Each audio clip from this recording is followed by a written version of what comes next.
오늘 들려드릴 이야기는 바로 이것입니다. 시어머니가 모든 친척들 앞에서 선언했습니다. 우리 며느리가 조카들 대학 등록금 전부 내주기로 약속했어요. 저는 조금도 봐주지 않고 대답했죠. 어머님, 혹시 꿈에서 들으셨어요? 여러분, 오늘 이 좋은 날, 제가 기쁜 소식 하나 발표하겠습니다. 시어머니의 우렁찬 목소리가 가족 모임, 식사 자리에 터져 나왔습니다. 손에 든 술잔은 높이 들려 있었고 호박색 술이 조명 아래서 눈부신 빛을 뿜어냈죠. 저는 마침 생선 살안점을 입으로 가져가던 참이었습니다. 그 말을 듣고 젓가락이 허공에서 멈췄습니다. 결혼 3주년 기념일. 남편 박진우와 저는 조촐하게 식사나 할 생각이었는데 시어머니는 기어코 20명이 넘는 친척들을 불러 모아 거대한 잔치를 벌이셨습니다. 그리고 지금 어머님 얼굴에 떠오른 그 익숙한 무언가를 계산하는 듯한 미소에 제 등골이 서늘해졌습니다. 우리 서윤이 말이에요.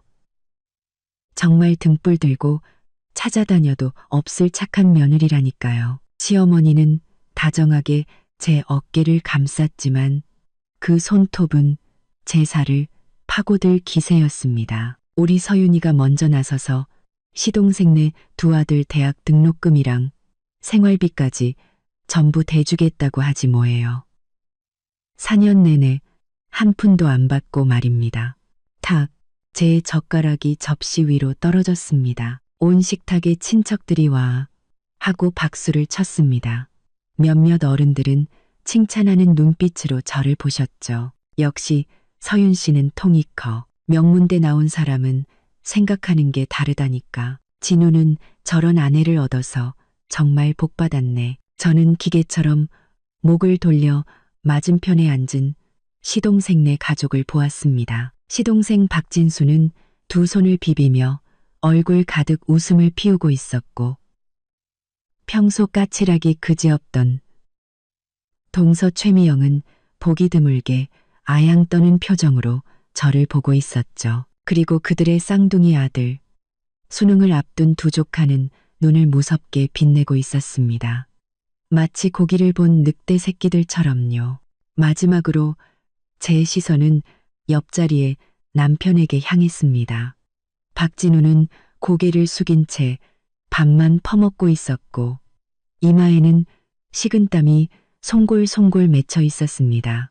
제 눈을 마주칠 생각도 못 하더군요. 아, 그런 거였구나. 가슴속에서 불길이 치솟았습니다.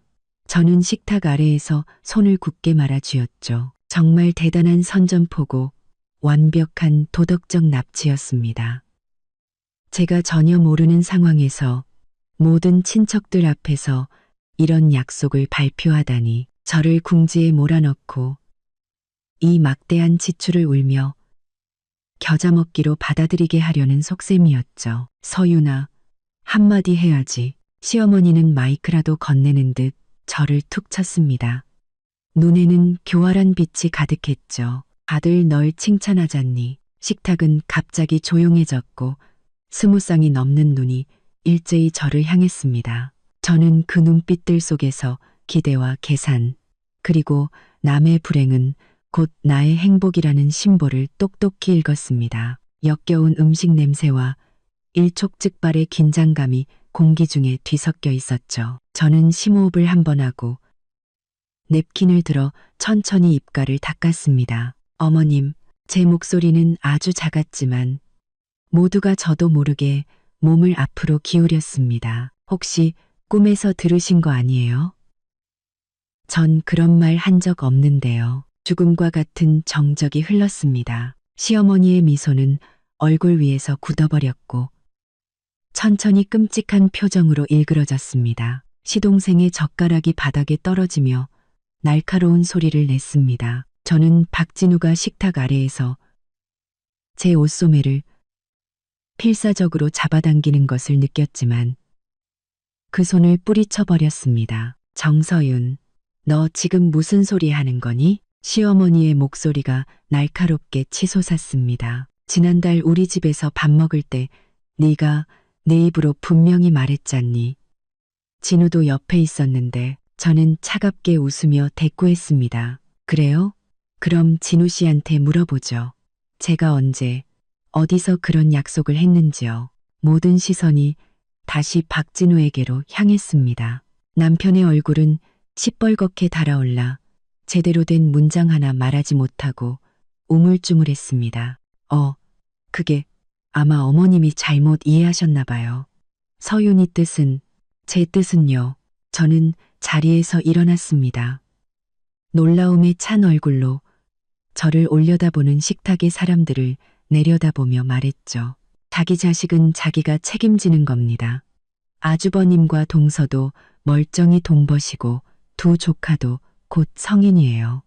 저희가 그 비용을 책임져야 할 의무도 능력도 없습니다. 정서윤, 시어머니가 세차게 식탁을 내리치며 일어섰습니다. 너, 집안 교육을 어떻게 받은 거야? 이렇게 많은 친척들 앞에서 대체 누가 제대로 된 교육을 못 받은 걸까요? 저는 어머님 말을 끊었습니다. 분노로 목소리가 살짝 떨렸죠. 동의도 없이 남의 이름으로 약속을 만드는 건 사기라고 하는 겁니다. 어머님이 정말 손주들 교육에 관심 있으시면 매일 치시는 고스톱이나 끊으세요. 그 돈만 아껴도 1년 등록금은 나오겠네요. 식당은 그야말로 아수라장이 되었습니다. 친척들은 저마다 웅성거리기 시작했죠. 어떤 사람은 제가 버릇없다고 손가락질했고 또 어떤 사람은 시어머니가 너무 심했다고 수군거렸습니다. 시동생은 굳은 얼굴로 가족들을 데리고 자리를 떠났고 시어머니는 제가 은혜도 모르는 년이라며 땅을 치고 통곡하기 시작했습니다. 박씨 집안을 무시한다면서요. 그 혼란 속에서 저는 가방을 집어들고 밖으로 나갔습니다. 서윤아, 박진우가 쫓아나와 저를 붙잡았습니다. 당신 정말 너무하네. 앞으로 엄마가 친척들 얼굴을 어떻게 보라고 이래. 저는 그의 손을 뿌리쳤습니다. 온몸이 화로 떨렸죠. 박진우, 당신은 어머니가 이런 쇼를 벌일 거라는 거 미리 알고 있었지? 우리 아파트 대출금도 아직 다 못 갚았잖아. 당신이 매달 몰래 집에 돈 보내는 거 나 모른 척 해줬어. 근데 이제는 아예 대학생 둘을 키우라고? 걔들은 내 친조카야. 그가 변명하려 들었습니다. 그럼 당신 혼자 키우세요. 저는 택시를 잡아 세우고 뒤도 안 돌아보고 차에 올라탔습니다. 그리고 어머님한테 전해요. 꿈에서는 뭐든지 다 가질 수 있다고요. 차창 밖으로 식당 문 앞에 멍하니 서 있는 박진우의 모습이 보였습니다. 그리고 창문으로 고개를 내밀고 저를 향해 손가락질하는 친척들의 모습도요. 손은 여전히 통제불능으로 떨리고 있었지만 마음 한편에서는 이상한 후련함이 밀려왔습니다. 이번만큼은 절대로 타협하지 않을 겁니다. 택시는 아파트 입구에 섰습니다. 제가 문을 너무 세게 닫는 바람에 기사 아저씨가 창문으로 고개를 내밀어 무어라 욕을 하는 것 같았지만 들리지 않았습니다. 핏줄이 귀에서 쿵쿵 울리고 눈앞에 모든 것이 붉은 안개에 휩싸인 듯 보였죠. 17층까지 올라가는 엘리베이터 안의 시간은 한 세기처럼 길게 느껴졌습니다. 기계적으로 열쇠를 꺼내 들었지만 열쇠 구멍에 넣으려니 손이 너무 심하게 떨렸습니다. 3번이나 시도한 끝에야 겨우 문을 열 수 있었죠. 서윤아, 박진우의 목소리가 등 뒤에서 들렸습니다. 돌아보니 그가 엘리베이터 입구에서 숨을 헐떡이며 서 있었습니다. 넥타이는 비뚤어져 있고 이마는 온통 땀으로 젖어 있었죠. 분명 뛰어온 것이 틀림없었습니다. 저는 그를 기다리지 않고 곧장 거실로 들어가 가방을 소파에 던졌습니다. 탁자 위에는 제가 아침에 우려놓은 꽃차가 그대로 놓여 있었습니다. 이미 차갑게 식어 표면에는 희미한 막이 떠 있었죠. 당신 오늘 내가 얼마나 창피했는지 알아? 박진우가 따라 들어오며 쾅소리가 나게 문을 닫았습니다. 우리 엄마야. 모든 친척들 앞에서 당신이 어떻게 그럴 수가 있어? 내가 창피하게 만들었다고요? 저는 획 돌아섰습니다. 제 목소리가 아닌 것처럼 날카로웠죠. 모든 사람들 앞에서 내가 조카들 대학 등록금을 내주기로 약속했다는 거짓말을 만들어낸 건 당신 어머니예요. 4년이에요.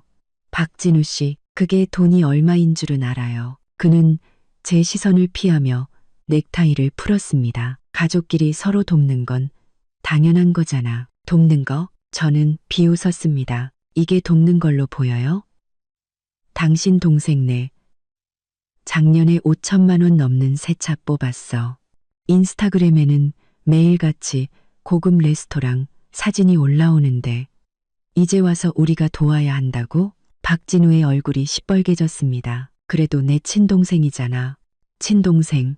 저는 그의 말을 잘랐습니다. 당신 사업 시작할 때 가장 힘들었을 때 그 동생이 단돈 10만 원이라도 빌려줬어요?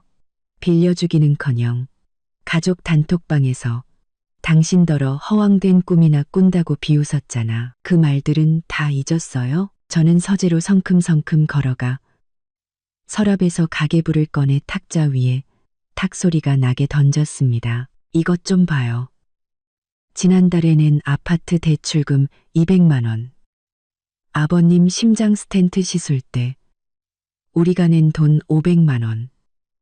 당신 여동생 결혼할 때 축의금 300만 원 낸 거. 우리 통장에 이제 얼마나 남았죠? 4천만 원. 그거 우리 아기 가지려고 모아둔 돈이잖아요. 박진우는 가계부를 쳐다보며 마른 침을 삼켰습니다. 엄마가 일단 우리 돈으로 먼저 내고 나중에 형편 나아지면 천천히 갚으라고. 저는 거의 웃음이 터질 뻔했습니다. 당신 어머니 10년 전에 우리 결혼할 때 빌려가신 돈은 갚으셨어요? 당신 여동생 3년 전에 가게 낸다고 빌려간 1,000만 원은 갚았고요. 그때 그의 핸드폰이 울렸습니다. 액정에는 엄마라는 두 글자가 깜빡이고 있었죠. 마치 경고등처럼요. 박진우는 제 눈치를 한번 보더니 베란다로 나가 전화를 받았습니다. 유리문 너머로 간간히 들려오는 흐느낌과 그가 나지막이 달래는 소리뿐이었습니다. 5분 후 그가 돌아왔을 때 눈빛은 이미 변해 있었습니다. 엄마가 심장이 안 좋으시대. 그는 관자놀이를 문지르며 말했습니다. 오늘 일 때문에 친척들 앞에서 얼굴을 다 망쳤다고. 서윤아, 우리 그냥 절대 안 돼요. 저는 단호하게 그의 말을 끊었습니다. 박진우, 오늘 이 돈을 내주면 내일 당신 어머니는 당신 동생네 집 사주라고 할걸요? 이 둑은 한번 터지면 막을 수 없어요. 그는 입을 열었지만 결국 아무 말도 하지 못하고 침실로 들어가 문을 세게 닫아버렸습니다. 저는 소파에 주저앉았습니다. 갑자기 온몸의 기운이 빠져나가는 기분이었죠. 벽에 걸린 결혼 사진 속 우리는 참 환하게 웃고 있는데 고작 3년 만에 어쩌다 이렇게 된 걸까요? 핸드폰이 진동했습니다. 회사 단톡방 메시지였죠. 저는 기계적으로 화면을 넘기며 동료들이 내일 있을 프로젝트 발표에 대해 이야기하는 것을 보았습니다. 그 현실적인 세계가 마치 아주 먼 전생의 일처럼 느껴졌습니다. 손가락이 미끄러져 카카오 스토리를 열었습니다. 맨 위에 뜬 것은 30분 전 동서가 올린 글이었습니다. 돈 좀 벌었다고 부모 형제도 몰라보는 사람들이 있지. 배경 사진은 깍지 낀 두 손. 그리고 글귀는 가족은 영원히 함께였습니다. 저는 획 소리가 나게 핸드폰을 껐습니다.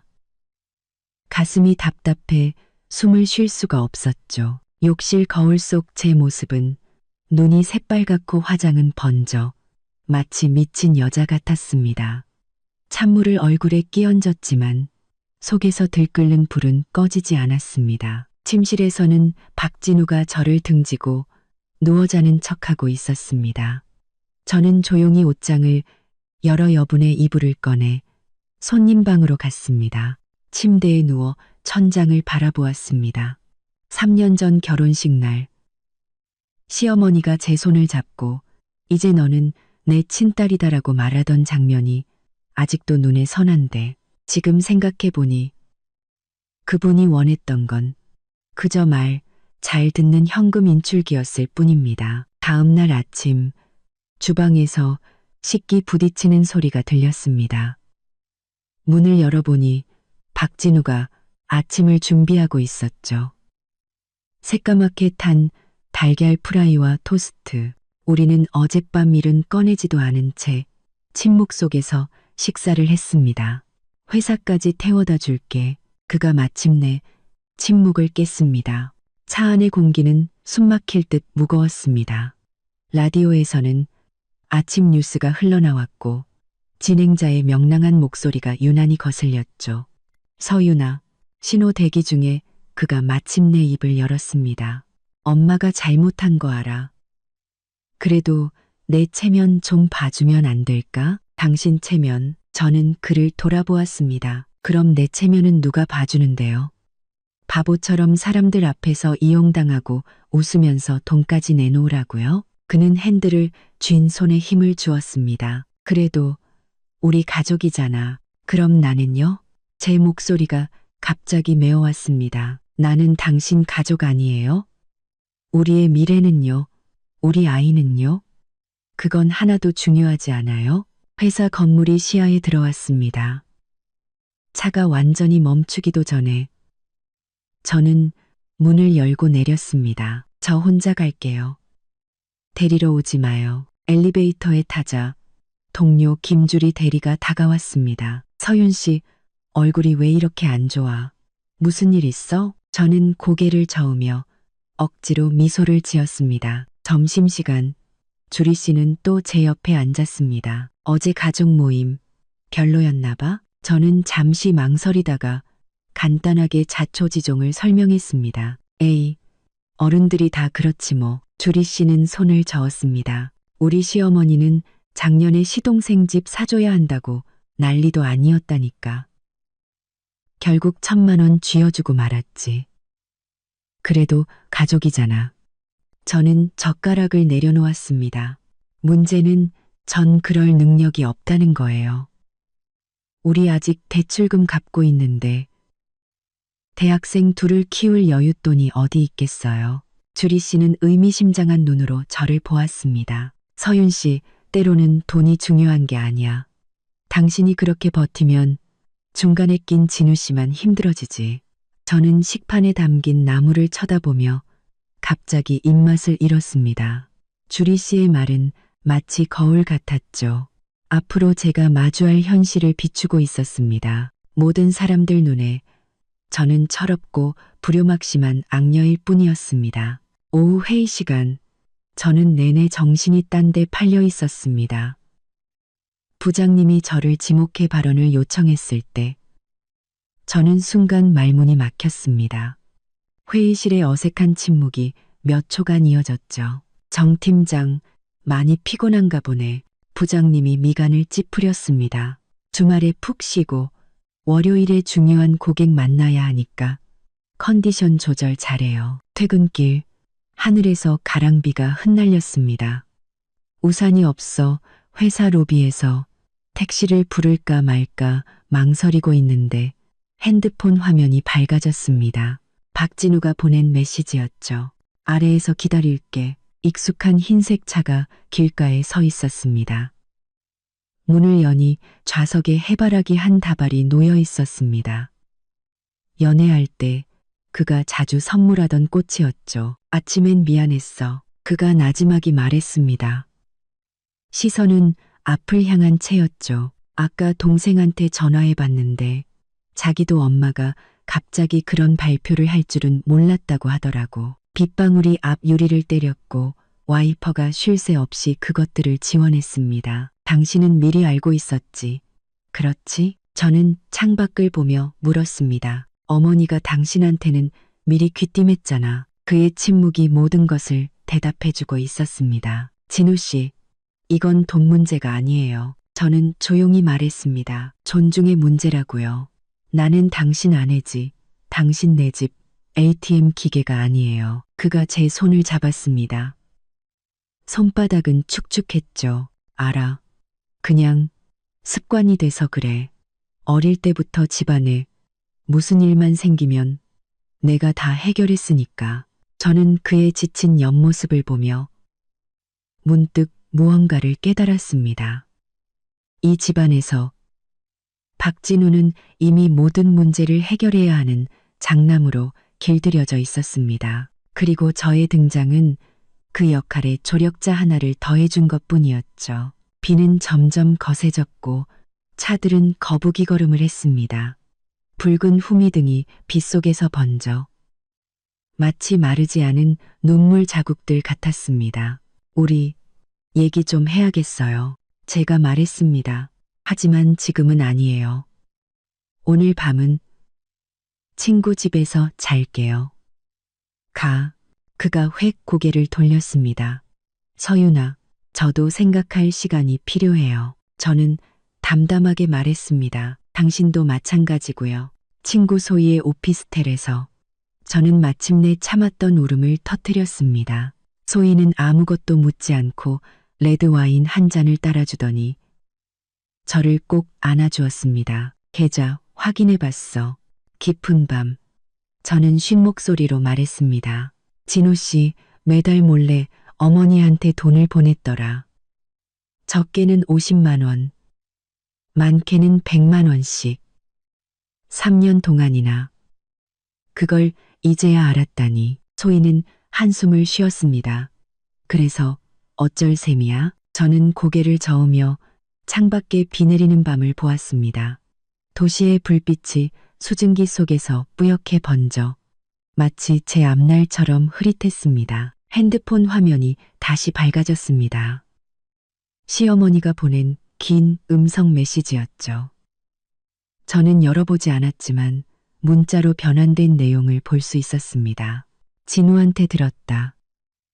너 삐쳐서 집에 안 들어왔다며? 서윤아, 사람이 그렇게 이기적이면 못 쓴다. 저는 핸드폰을 책상 위에 뒤집어 놓고 잔에 남은 와인을 전부 마셨습니다. 내일이면 이 전쟁은 다시 시작되겠죠. 하지만 오늘 밤만큼은 잠시 도망병이 되기로 했습니다. 초인종이 울렸을 때 저는 주방에서 과일을 깎고 있었습니다.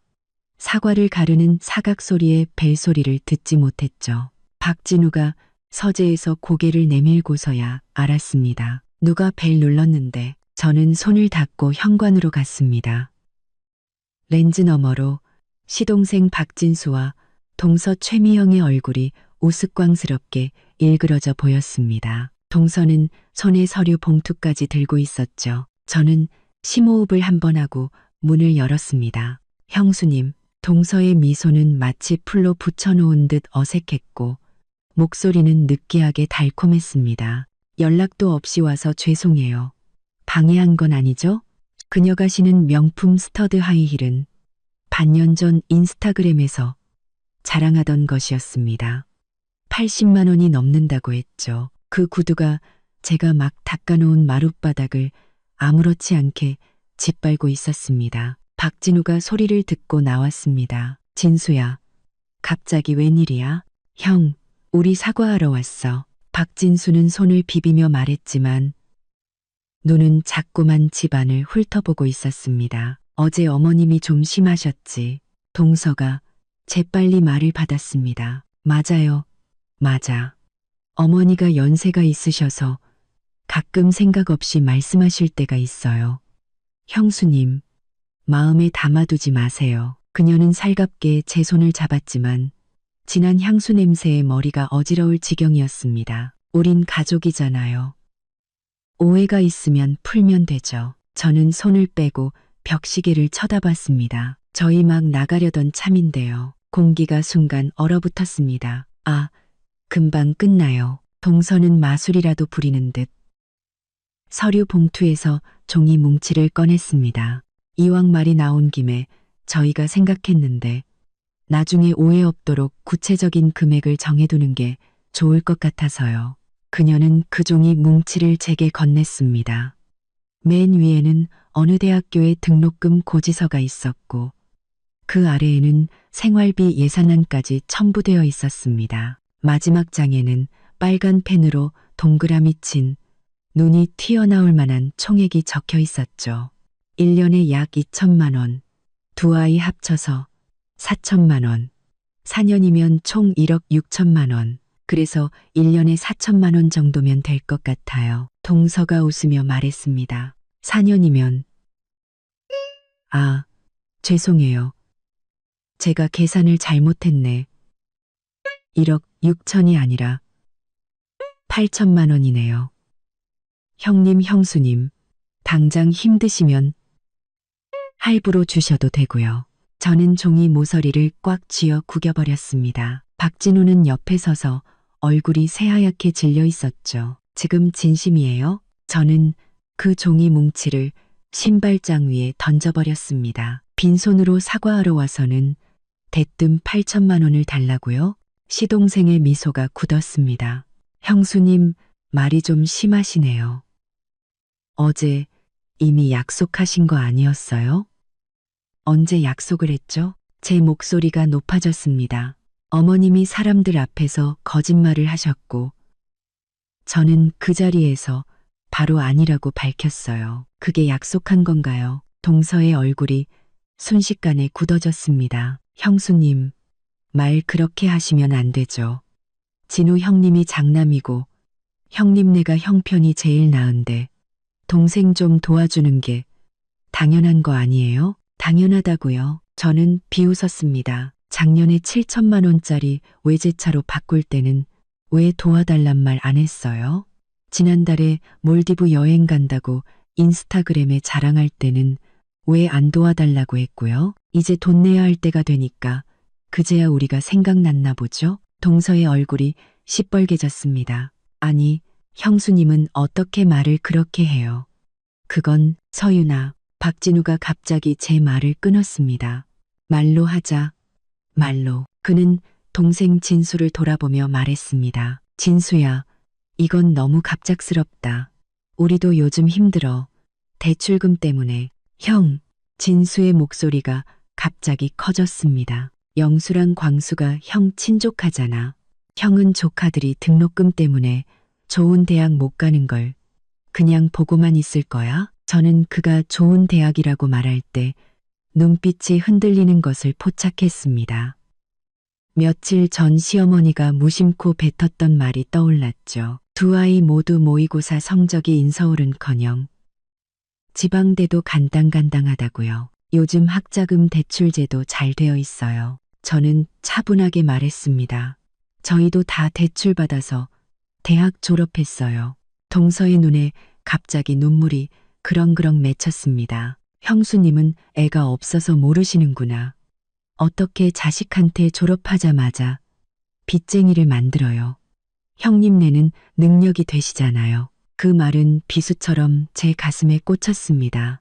3년 동안 아이가 생기지 않는 것은 제 마음속 깊은 상처였으니까요. 미영아, 박진우가 날카롭게 소리쳤습니다. 어머, 죄송해요. 형수님. 동서는 황급히 입을 가렸습니다. 그런 뜻이 아니었는데 그때 주머니에서 핸드폰이 진동했습니다. 꺼내보니 어머니였습니다. 평소 이 시간이면 낮잠을 주무실 시간인데 전화 좀 받을게요. 저는 베란다로 가 문을 닫았습니다. 서윤아, 어머니의 목소리는 지쳐 있었습니다. 방금 내 시어머니한테서 전화 왔었다. 저는 핸드폰을 꽉 쥐었습니다. 뭐라고 하시던가요? 네가 불효막심하고 시댁을 도울 생각이 없다고 하더구나.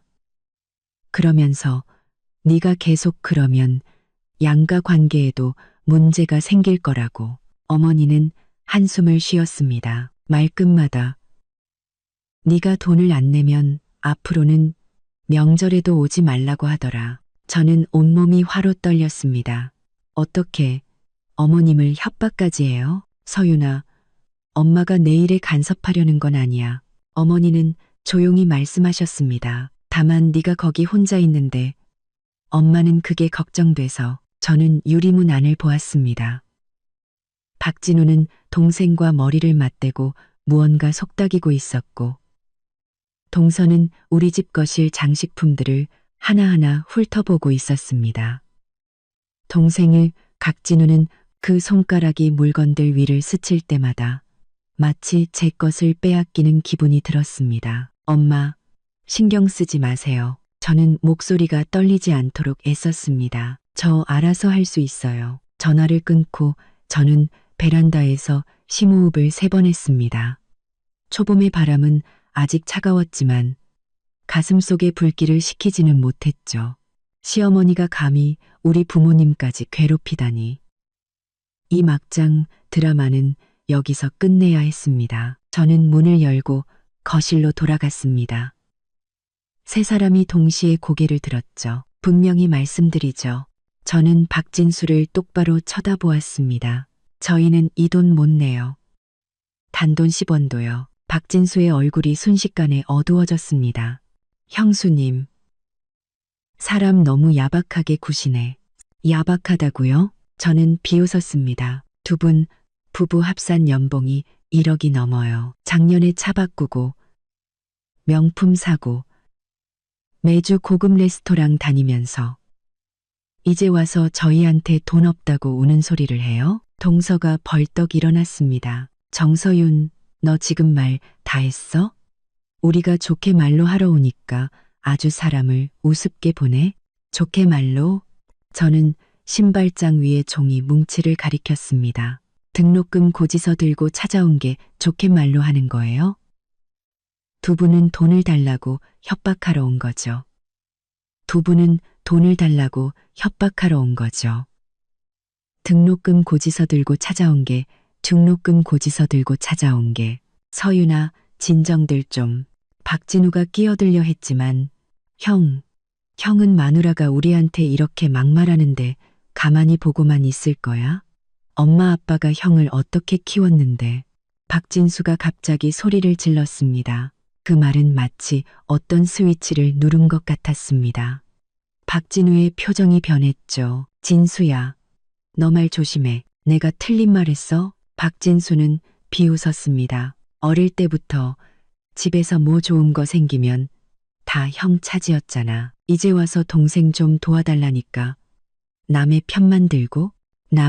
제 목소리가 날카롭게 치솟았습니다. 박진수 씨, 여긴 내 집이에요.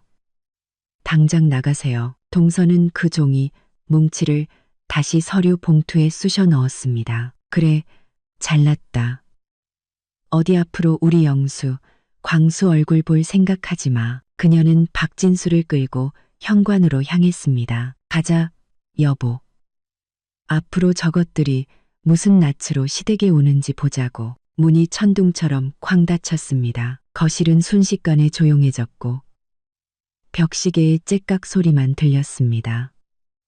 박진우는 소파에 주저앉아 두 손으로 머리를 감쌌습니다. 이제 만족해? 그가 퉁명스럽게 말했습니다. 내 동생 쫓아냈으니 이게 당신이 원하던 결과야? 저는 그를 쳐다보았습니다. 그럼 어떻게 했어야 하는데요?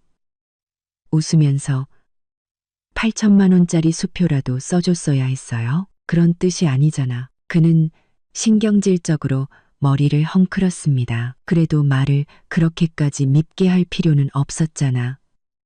내 친동생인데. 박진우, 저는 그의 맞은편에 앉았습니다. 당신 사업 시작할 때 힘들어서 동생한테 돈 빌리러 갔을 때 그가 뭐라고 했는지 기억 안 나? 당신더러 허황된 꿈이나 꾼다고. 그냥 얌전히 회사나 다니지 왜 사서 고생하냐고 했잖아. 이제 자기가 돈 필요하니까.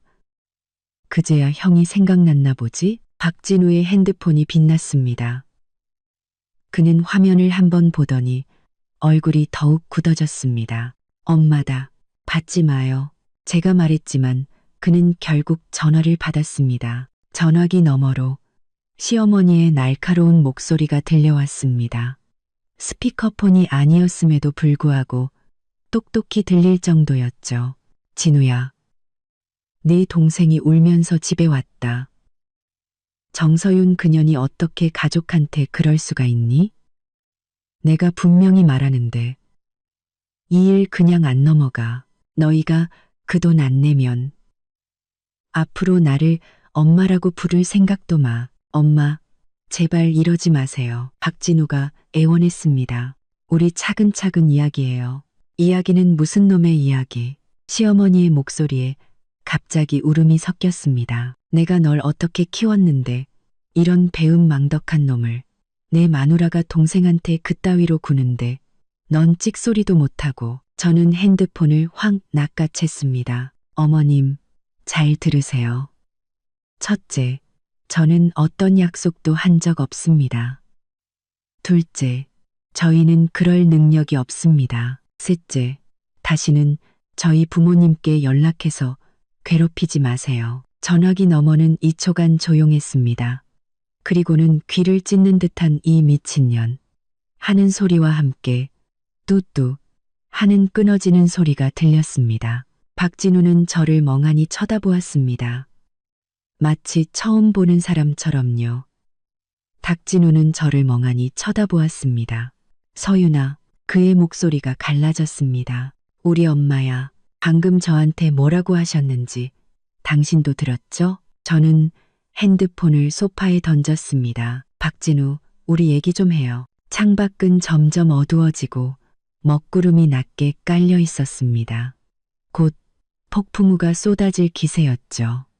제가 불을 켜자 갑작스러운 빛에 우리 둘 다 눈을 찡그렸습니다. 서재로 가요. 제가 말했습니다. 가계부도 챙기고요. 서재에서 저는 컴퓨터를 켜고 우리의 공동 가계부 파일을 열었습니다. 지난 3년간의 모든 수입과 지출이 꼼꼼하게 기록되어 있었죠. 여기 봐요. 저는 화면을 가리켰습니다. 작년에 당신 집에 들어간 돈이 총일 200만 원이에요. 아버님 수술비 500, 여동생 결혼 축의금 300, 자잘한 용돈과 선물, 그리고 당신이 몰래 어머니께 보낸 돈까지. 이건 우리 대출금이나 생활비는 빼고 계산한 거예요. 박진우는 그 숫자들을 보며 아무 말도 하지 않았습니다. 그리고 이것도 좀 봐요. 저는 다른 파일을 열었습니다. 당신 동생의 인스타그램이었죠.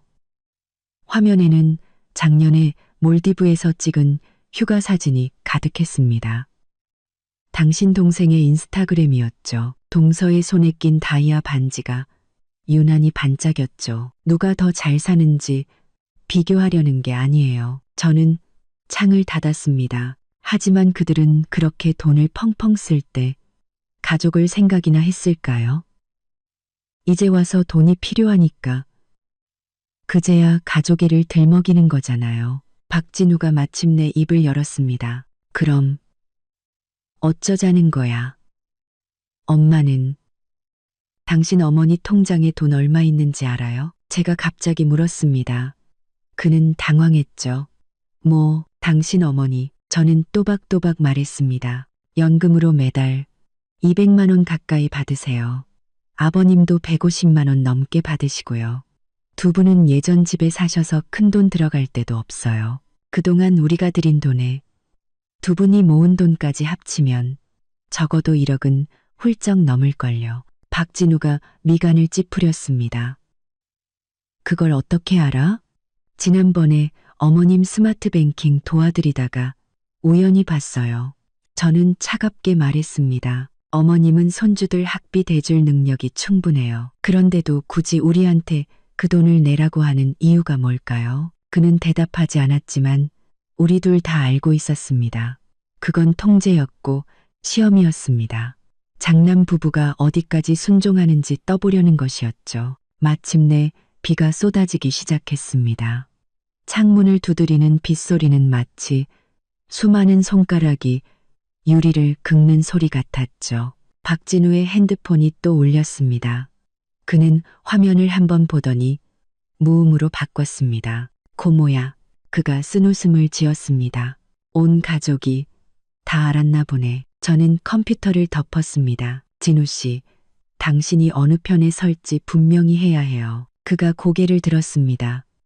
눈은 핏발이 서 있었죠. 이건 편을 가를 문제가 아니야. 아니요, 맞아요. 저는 그의 말을 잘랐습니다. 당신이 분명하게 거절하지 않으면 그건 그들이 계속해서 선을 넘도록 방치하는 거니까요. 창밖에서 번개가 치고 천둥 소리가 울렸습니다. 불이 한번 깜빡였죠. 그 순간 우리는 어둠 속에서 마주 앉아 서로의 숨소리만 들었습니다. 불이 다시 켜졌을 때 박진우의 표정은 변해 있었습니다. 제가 한 번도 본 적 없는 단호한 표정이었죠. 사흘만 줘. 그가 말했습니다. 내가 처리할게. 그가 무엇을 하려는지는 몰랐지만 저는 처음으로 느꼈습니다. 어쩌면, 정말 어쩌면 그가 내 편에 서줄지도 모른다는 것을요. 한밤중에 핸드폰이 울렸을 때 저는 비몽사몽간이었습니다. 더듬더듬 핸드폰을 찾아 화면을 켜자 눈부신 빛에 눈을 찡그렸죠. 박신의 가족 단톡방에 23개의 안 읽은 메시지가 떠 있었습니다. 평소 명절 인사 외에는 조용하던 이 단톡방이 한밤중에 이렇게 활발하다니 좋을 리가 없었죠. 단톡방을 열자 가장 최근 메시지는 둘째 고모가 보낸 긴 음성 메시지였습니다. 서윤아, 고모가 한마디만 할게. 사람이 근본을 잊으면 못 쓴다. 저는 벌떡 일어나 앉아 손가락으로 화면을 위로 올리며 메시지들을 빠르게 훑었습니다. 시동생이 편집된 녹음 파일을 하나 올렸더군요. 제가 했던 자기 자식은 자기가 책임지는 겁니다라는 말만 뚝 잘라낸 것이었습니다. 앞뒤 문맥은 전부 사라진 채로요. 시동생이 편집된 녹음 파일을 하나 올렸더군요. 그 뒤로는 시어머니의 울음 섞인 하소연이 이어졌습니다. 내 늙은 체면이 말이 아니다. 며느리가 온 가족 앞에서 나한테 막말을 하는데, 그리고는 친척 10여 명의 비난이 뒤따랐습니다. 가장 최근 메시지는 큰아버지의 것이었죠. 집안에 망조가 들었구나. 박진우는 옆에서 몸을 뒤척였지만 숨소리는 여전히 고르게 들렸습니다. 정말 못 깬 걸까요? 아니면 자는 척하는 걸까요? 제 손가락이 화면 위에서 떨렸습니다. 두려움 때문이 아니라 분노 때문이었죠. 악의적인 편집 녹취에 흑백을 뒤바꾸는 고발까지 가족 단톡방에서 공개적으로 저를 심판하고 있었습니다. 저는 심호흡을 한번 하고 입력창을 열었습니다. 어른들, 이 밤에 안 주무시고 다들 모이셨네요. 한 글자 한 글자 또박또박 쳤습니다. 이왕 이렇게 된 거 제가 이야기의 전체 버전을 들려드리죠. 그리고는 음성 메시지 버튼을 누르고 가장 차분한 목소리로 그날 가족 모임에서 있었던 일을 처음부터 끝까지 설명했습니다. 시어머니가 어떻게 제 약속을 지어냈는지, 시동생 부부가 어떻게 등록금 고지서를 들고 찾아왔는지, 그리고 시어머니가 어떻게 전화로 저를 욕하고 저희 부모님까지 협박했는지 전부 다요. 60초짜리 음성 메시지를 보낸 후 단톡방은 2분간 죽은 듯이 조용했습니다. 그러다 둘째 고모가 먼저 침묵을 깼죠. 서윤아, 설령 어머님이 잘못하셨다 해도 아랫사람이 좀 참으면 될 일을 굳이 이렇게까지 해야겠니? 큰아버지가 뒤를 이었습니다. 진우가 장남이다. 장남은 장남의 책임이 있는 법. 동생을 돕는 건 하늘의 이치다. 사촌 언니는 고개를 절레절레 흔드는 이모티콘을 보냈습니다. 서윤아, 너 연봉 8천 넘는다며? 그 돈이 너한테는 푼돈 아니니? 저는 기가 막혀 웃음이 나왔습니다. 이 사람들은 진실에는 관심이 없었습니다. 그저 장남은 희생해야 한다는 낡아빠진 관념을 지키고 싶을 뿐이었죠. 박진우의 핸드폰 화면도 밝아졌습니다. 그는 그제야 잠이 깬 듯 눈을 비비며 단톡방 메시지를 확인하더니 얼굴이 새하얗게 질렸습니다. 서윤아, 그가 쉰 목소리로 말했습니다. 단톡방에서 싸우지 마. 저는 사실을 말하고 있을 뿐이에요. 저는 차갑게 대답하며 계속해서 핸드폰을 두드렸습니다. 이번에는 아예 캡처 화면을 올렸습니다. 우리 집 지난 1년간의 지출 내역 아파트 대출 상환 기록, 그리고 시동생네 가족이 몰디브에서 휴가를 즐기는 인스타그램 캡처 사진까지요. 이게 저희 집의 현실적인 경제 상황입니다. 저는 글을 썼습니다. 그런데도 저희가 이 돈을 내야 한다고 생각하시는 분이 계시다면 연수입 1억이 넘고 막 새 차를 뽑은 시동생네가 왜 학비를 낼 수 없는지부터 설명해 주시죠. 단톡방은 다시 침묵에 빠졌습니다. 박진우는 옆에서 가시방석에 앉은 듯 무의식적으로 이불 끝을 만지작거렸습니다. 마침내 시어머니가 나섰습니다. 정서윤, 너 지금 우리 집안일을 단톡방에 다 까발리는 거니? 진우야, 넌 내 마누라가 내 어미한테 이렇게 구는데 가만히 보고만 있을 거야? 박진우가 핸드폰을 낚아채듯 들고 빠르게 타자를 쳤습니다. 엄마, 다들 진정 좀 하세요. 저는 그저 사태를 수습하려는 그의 태도에 가슴이 답답해졌습니다. 제가 옳다는 것을 알면서도 단 한마디 분명한 지지의 말도 못하는 그가 원망스러웠습니다. 단톡방은 다시 시끄러워졌습니다.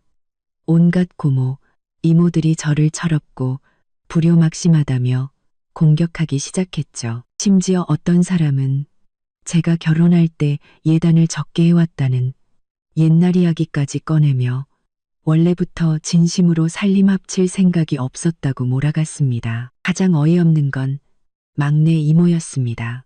여자가 돈을 아무리 잘 벌어봤자 시집온 며느리일 뿐이야. 시댁을 안 돕고 팔이 안으로 굽으면 쓰나. 저는 이 황당한 말들을 보며 갑자기 깊은 피로를 느꼈습니다. 이건 토론이 아니었습니다. 다른 의견을 가진 사람에 대한 집단 린치였죠. 그들은 옳고 그름에는 관심 없고 오직 제가 복종하는지에만 관심이 있었습니다. 그들은 옳고 그름에는 관심이 있었습니다. 박진우는 여전히 단톡방에서 어정쩡한 말들로 분노를 잠재우려 애쓰고 있었습니다. 저는 단톡방 알림을 끄고 핸드폰을 옆으로 던져버렸습니다. 단톡, 당신 계속 그렇게 살 거예요? 제가 물었습니다. 그들이 틀렸다는 걸 알면서도 단 한마디 공정한 말도 못하고 그는 핸드폰을 내려놓고 두 손으로 얼굴을 감쌌습니다. 서윤아, 거긴 내 가족이야. 그럼 나는요? 저는 나지막이 물었습니다. 나는 뭔가요? 그는 대답이 없었습니다. 창밖으로 구급차 사이렌 소리가 밤의 정적을 갈랐습니다. 다음 날 아침, 우리는 마치 모르는 사람처럼 침묵 속에서 아침을 먹었습니다. 박진우의 핸드폰은 계속 진동했지만 그는 쳐다보지도 않았습니다. 나 출근할게. 그가 마지막으로 남긴 말이었습니다. 저는 반차를 냈습니다. 생각을 정리할 시간이 필요했죠. 박진우가 나간 후 저는 컴퓨터를 켜고 진작 했어야 할 일을 시작했습니다. 우리의 재정 상황을 전부 정리하는 것이었죠. 스마트 뱅킹 앱을 열었을 때 어제자 이체 내역 하나가 눈에 띄었습니다. 박진우가 어떤 계좌로 500만 원을 이체했고 내용은 생활비였습니다. 그 계좌는 아주 익숙한 시어머니의 계좌였습니다. 저는 그 기록을 쳐다보며 손끝이 차가워지는 것을 느꼈습니다. 사흘 전 그가 내가 처리할게라고 말했던 것이 결국 이런 식이었던 겁니다. 제 뒤에서 몰래 돈을 주는 것, 더욱 저를 비참하게 만든 것은 그가 일부러 이 모든 갈등이 터진 후에 돈을 보냈다는 사실이었습니다. 마치 시어머니께 보세요. 저는 여전히 어머님 편입니다. 저 며느리가 철이 없을 뿐이죠. 라고 입장을 표명하는 것 같았습니다. 저는 컴퓨터 앞에 앉아 이 집이 갑자기 너무나 낯설게 느껴졌습니다. 지난 3년간 저는 우리가 함께 작은 가정을 꾸려나가고 있다고 생각했습니다. 하지만 그의 마음속에서 저는 언제나 박씨 집안보다 뒷순이었던 겁니다. 핸드폰이 또 진동했습니다. 친구 소희가 보낸 메시지였죠. 너 괜찮아? 방금 사무실에서 김주리 대리가 너희 집 난리 났다면서. 김주리, 회사에서 친절한 척하며 입 가벼운 그 사람. 어떻게 알았을까요? 저는 어제 소희에게만 몇 마디 했을 뿐인데 박진우가 다른 사람에게 말했거나 아니면 더 최악의 경우 시댁 쪽 누군가가 김주리 대리를 아는 것이겠죠. 갑자기 숨이 막혔습니다. 이 전쟁은 이미 가정을 넘어 직장까지 번진 것이었습니다. 제 사생활이 다른 사람들의 안주거리가 되고 있었죠. 저는 필수품 몇 개를 챙겨 박진우에게 메시지를 보냈습니다. 소인의 집에서 며칠 지낼게. 찾지 마. 그는 답이 없었습니다. 저녁이 되어서야 핸드폰이 밝아졌죠. 서윤아, 그 돈은 그냥 일단 갈등을 잠재우려고 보낸 거야. 우리 얘기 좀 하자. 응? 저는 무시했습니다. 소희의 오피스텔은 작지만 아늑하고 조용했습니다. 그녀는 따뜻한 차를 한 잔 내어주며 아무것도 묻지 않았죠. 내 가계부 한번 볼 수 있을까? 그녀가 마지막으로 한 말이었습니다. 제가 모든 지출 내역과 이체 기록을 표로 정리했을 때 소희조차 놀라 숨을 들이켰습니다. 3년 동안 시댁에 3천만 원 넘게 줬다고? 명절 용돈이나 선물은 빼고. 저는 쓴웃음을 지으며 고개를 끄덕였습니다. 숫자는 거짓말을 하지 않았습니다. 그들은 이 결혼 생활에서 제가 박씨 집안의 현금 인출기였다는 냉혹한 사실을 드러내고 있었습니다. 깊은 밤 소인의 집 소파에 누워 저는 잠들지 못하고 뒤척였습니다. 핸드폰 화면이 어둠 속에서 켜졌다 꺼지기를 반복했죠. 박진우가 계속해서 보내는 메시지였습니다. 저는 하나도 답하지 않았습니다. 문득 어린 시절이 떠올랐습니다.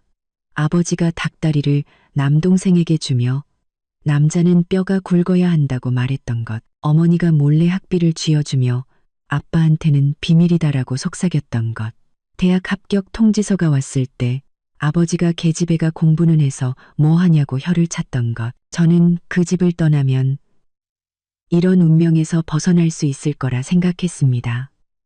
하지만 더 지독한 감옥으로 시집온 것이었죠. 적어도 저희 아버지는 평등한 척 위선은 떨지 않았습니다. 박씨 집안은 가족이라는 따뜻한 가면 뒤에 노골적인 착취를 숨기고 있었으니까요. 핸드폰이 또 빛났습니다. 이번에는 어머니였습니다. 서윤아, 방금 내 시어머니가 또 전화했었다.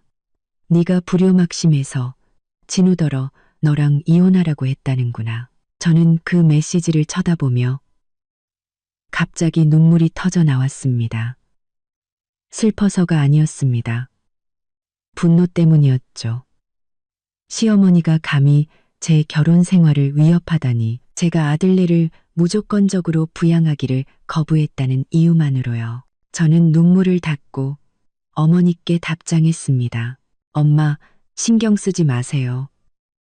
이번에는 절대로 타협 안 해요. 핸드폰을 내려놓고 저는 창가로 갔습니다. 도시의 야경은 휘황찬란했고 수많은 창문들 속에는 각자의 이야기가 숨어 있겠죠.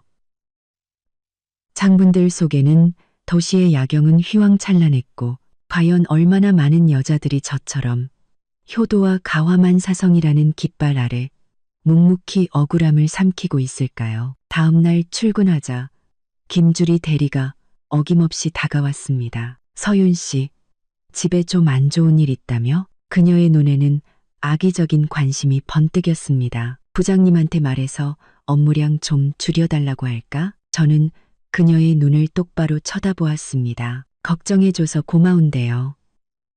우리 집이나 제 커리어나 아무 문제 없어요. 주리 씨야말로 남의 말 옮기는 거. 그렇게 좋아하면 차라리 연예부 기자로 이직하는 게 어때요? 그녀의 미소가 얼굴에 굳었고 쭈뼛거리며 자리를 떴습니다. 하지만 저는 알았죠. 이건 시작에 불과하다는 것을요. 정을 중시하는 이 사회에서 불효라는 낙인이 찍힌 여자는 직장에서도 살아남기 힘듭니다. 점심시간, 저는 박진우에게서 이메일을 한 통 받았습니다. 놀랍게도 회사 메일이었죠. 첨부 파일은 긴 문서였고 제목은 가계 지출 계획안이었습니다. 열어보고는 실소를 금할 수 없었습니다. 그가 제시한 타협안이었죠. 시동생 내 매년 1천만 원씩 4년간 총 4천만 원을 지원하자는 것이었습니다. 하나이만 지원하는 셈 치자는 거였죠. 매일 본문에는 돈으로 평화를 사자는 내용이 구구절절 적혀 있었습니다. 저는 문서를 바로 닫고 세 글자로 답장했습니다. 절대 불가. 퇴근길 박진우가 회사 앞에서 기다리고 있었습니다. 그는 꽤 초췌해 보였죠. 수염도 깎지 않고 셔츠는 구겨져 있었습니다. 서윤아, 우리 얘기 좀 해. 저는 그를 지나쳐 계속 걸어갔습니다. 할 얘기 없어요. 그 500만 원 다시 받아오기 전까지는요. 그가 쫓아왔습니다. 돈은 이미 드렸어. 하지만 엄마한테 확실히 말했어. 이번이 마지막이라고. 저는 걸음을 멈추고 그를 돌아봤습니다. 당신은 매번 마지막이라고 했잖아. 이번엔 진짜야. 그가 제 손목을 잡았습니다. 당신이 정리한 가계부 봤어.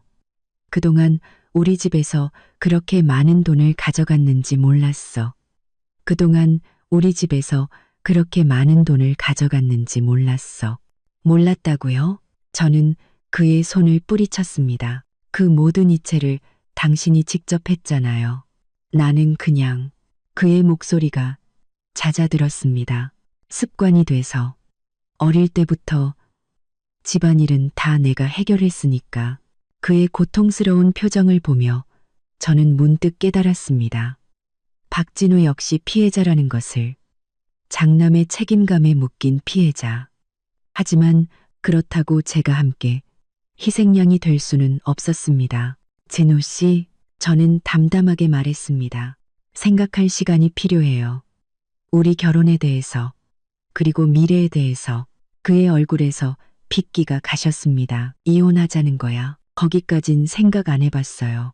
저는 한숨을 쉬었습니다. 하지만 한 가지는 확실해요. 저는 더 이상 박씨 집안에 밑 빠진 독에 물을 붓지 않을 거예요. 당신이 내 편에 서든지 아니면 저는 말을 끝맺지 않았지만 그는 제 뜻을 알아들었을 겁니다. 소인의 집에 돌아와 소파에 누우니 온몸의 기운이 빠져나갔습니다. 핸드폰이 진동했습니다. 박진우가 보낸 은행 알림이었습니다. 그는 500만 원짜리 신용대출을 신청했고 메모에는 내가 갚을게라고 적혀 있었습니다. 시어머니께 보낸 돈을 메우려는 것이었죠. 곧이어 메시지가 또 왔습니다. 한 달만 시간을 줘. 집안일 내가 다 정리할게. 그때도 당신이 떠나기로 결심한다면 그 선택 존중할게. 저는 답장하지 않았지만 마음 한구석이 조금 누그러졌습니다. 그가 빈말이 아닌 실제 행동으로 입장을 보인 것은 이번이 처음이었으니까요. 창밖은 땅거미가 지고 있었습니다. 이 전쟁은 아직 끝나지 않았지만 적어도 더는 저 혼자 싸우지 않아도 될 것 같았습니다. 아파트 게시판 앞에 사람들이 모여 웅성거리고 있었습니다. 제가 다가가자 그들은 약속이라도 한 듯 입을 다물었죠. 몇몇 아주머니들은 흩어졌지만 동정과 비난이 섞인 그 눈초리는 거미줄처럼 제 등에 달라붙었습니다. 게시판에는 A사 용지 한 장이 유독 눈에 띄었습니다. 거기에는 언제 찍혔는지 모를 제 사진과 함께 붉고 커다란 글씨가 밝혀 있었습니다. 불효막심한 며느리 정서윤, 시어머니를 학대하다 천벌을 받을 것이다. 손끝이 종이에 닿았습니다. 차갑고 매끄러운 감촉. 오른쪽 아래에는 QR코드까지 인쇄되어 있었죠. 찍어보니 제가 어떻게 시어머니를 공개적으로 모욕하고 조카들 부양을 거부해 늙은 노인을 심장병으로 쓰러지게 만들었는지에 대한 소설이 펼쳐졌습니다. 어머 서윤 씨, 이게 어떻게 된 일이야? 아랫집 이모님이 다가와 물었습니다. 아침부터 온 동네에 소문이 쫙 퍼졌어. 저는 그 종이를 확 찢어 구겨버렸습니다. 거짓말이에요. 저희 시어머니가 하신 짓이에요. 이모님은 난처한 표정을 지었습니다. 아이고, 그래도 가족끼리 말로 잘 풀지. 네 시어머니 어제 아파트 노래 교실에서도 울고불고 난리도 아니었다니까. 네가 손주도 못 보게 한다고. 제가 뭘 못 보게 한다고요? 저는 눈썹을 치켜떴습니다. 손주도 못 보게 한다고 하더라니까. 이모님은 말을 뱉고 나서야 실수를 깨달은 듯 황급히 손을 저었습니다. 아니, 난 아무 말도 안 했어. 저는 비웃었습니다. 손주를 못 보게 한다는 거짓말까지 하실 줄이야. 저희는 아직 아이도 없는데요. 아파트 정문으로 가는 길 내내 사람들이 저를 향해 수군거렸습니다. 경비 아저씨는 무언가 말하려다 그저 한숨만 쉬었죠. 이 상황은 터무니없고 우스꽝스러웠습니다. 연봉 8천만 원이 넘는 프로젝트 팀장인 제가 이제는 동네에서 소문난 악독한 며느리가 되어 있었습니다. 회사 로비에서도 동료 몇몇이 제가 다가가자 대화를 뚝 끊었습니다. 엘리베이터 안에서는 마케팅팀의 박 대리가 저를 힐끔거렸죠. 사무실에 들어서자마자 소희가 다급하게 다가왔습니다. 그제야 저는 사태의 심각성을 깨달았습니다. 서윤아, 사내 게시판 봤어? 그녀는 목소리를 낮추며 핸드폰을 제게 건넸습니다. 화면에는 익명의 게시물이 떠 있었죠. 가정불화로 시끄러운 모 팀장. 과연 중요한 고객사를 맡을 자격이 있는가? 내용은 아파트 게시판에서 본 것과 똑같았지만 정서적으로 매우 불안정하여 팀 이미지에 해를 끼칠 수 있음이라는 문장이 덧붙여져 있었습니다. 위가 뒤틀리는 것 같았습니다. 이건 더 이상 단순한 가정불화가 아니었습니다. 제 경력을 망가뜨리려는 시도였죠. 김주리 짓이야? 제가 이를 갈며 물었습니다. 소희는 고개를 저었습니다. 확실하진 않지만 어제 누가 주리 씨랑 박 씨네 막내 이모님이랑 카페에 있는 걸 봤대. 부장님 사무실 문이 열렸습니다. 정 팀장, 잠깐 들어와. 사무실에서 부장님은 복잡한 표정으로 제게 차를 한 잔 건넸습니다. 정 팀장, 나는 자네의 업무 능력을 항상 높이 평가해 왔어. 하지만 최근에 좀 안 좋은 소리가 들려서. 저는 아파트 게시판 사진을 보여드렸습니다. 저희 시어머니가 퍼뜨린 헛소문입니다. 이제는 누군가 그걸 회사까지 끌고 들어왔네요. 부장님은 미간을 찌푸렸습니다. 가정사에 내가 관여할 수는 없지만 다음 주에 대기업 프로젝트 계약건이 있어. 어떤 잡음도 생기지 않았으면 좋겠군. 알겠습니다. 저는 그의 눈을 똑바로 쳐다보았습니다. 제 개인적인 일로 업무에 지장을 주는 일은 없을 겁니다. 사실 그 프로젝트 제안서는 이미 완성되었습니다. 그는 고개를 끄덕이더니 잠시 망설이다 덧붙였습니다. 회사에서 곧 승진 심사가 있어. 알다시피 윗분들은 직원의 종합적인 인성을 중요하게 보지. 사무실을 나오자 제 손바닥은 온통 땀으로 젖어 있었습니다. 3년간의 노력이 이 말도 안 되는 소동 때문에 물거품이 될 수도 있었습니다. 핸드폰을 꺼내 박진우에게 전화하려다 그만두었습니다. 그는 며칠째 출장 중이었고 또 그가 뭘 할 수 있겠습니까? 점심시간 저는 혼자 비상계단에 숨어 박진우가 아침에 보낸 메시지를 읽었습니다. 심리 상담받기 시작했어. 선생님이 이건 경계 설정 문제와 과도한 책임감 때문이래. 이해하려면 시간이 좀 걸릴 것 같아. 보고 싶다. 적어도 그는 노력하고 있었습니다. 하지만 당장에 불을 끄기에는 역부족이었죠. 퇴근길, 하늘에서 다시 비가 내렸습니다. 우산이 없어 회사 앞에서 망설이고 있는데 갑자기 익숙한 흰색 차가 멈춰 섰습니다. 탄군길, 박진우의 차였지만 운전석에는 그의 회사 기사인 김 기사님이 앉아 있었습니다. 정 팀장님, 박 부장님이 모시라고 해서 왔습니다. 김 기사님은 제게 우산을 건네며 말했습니다. 며칠간은 대중교통 이용하지 않으시는 게 좋을 거라고 하셨습니다. 저는 가슴이 철렁했습니다. 왜요?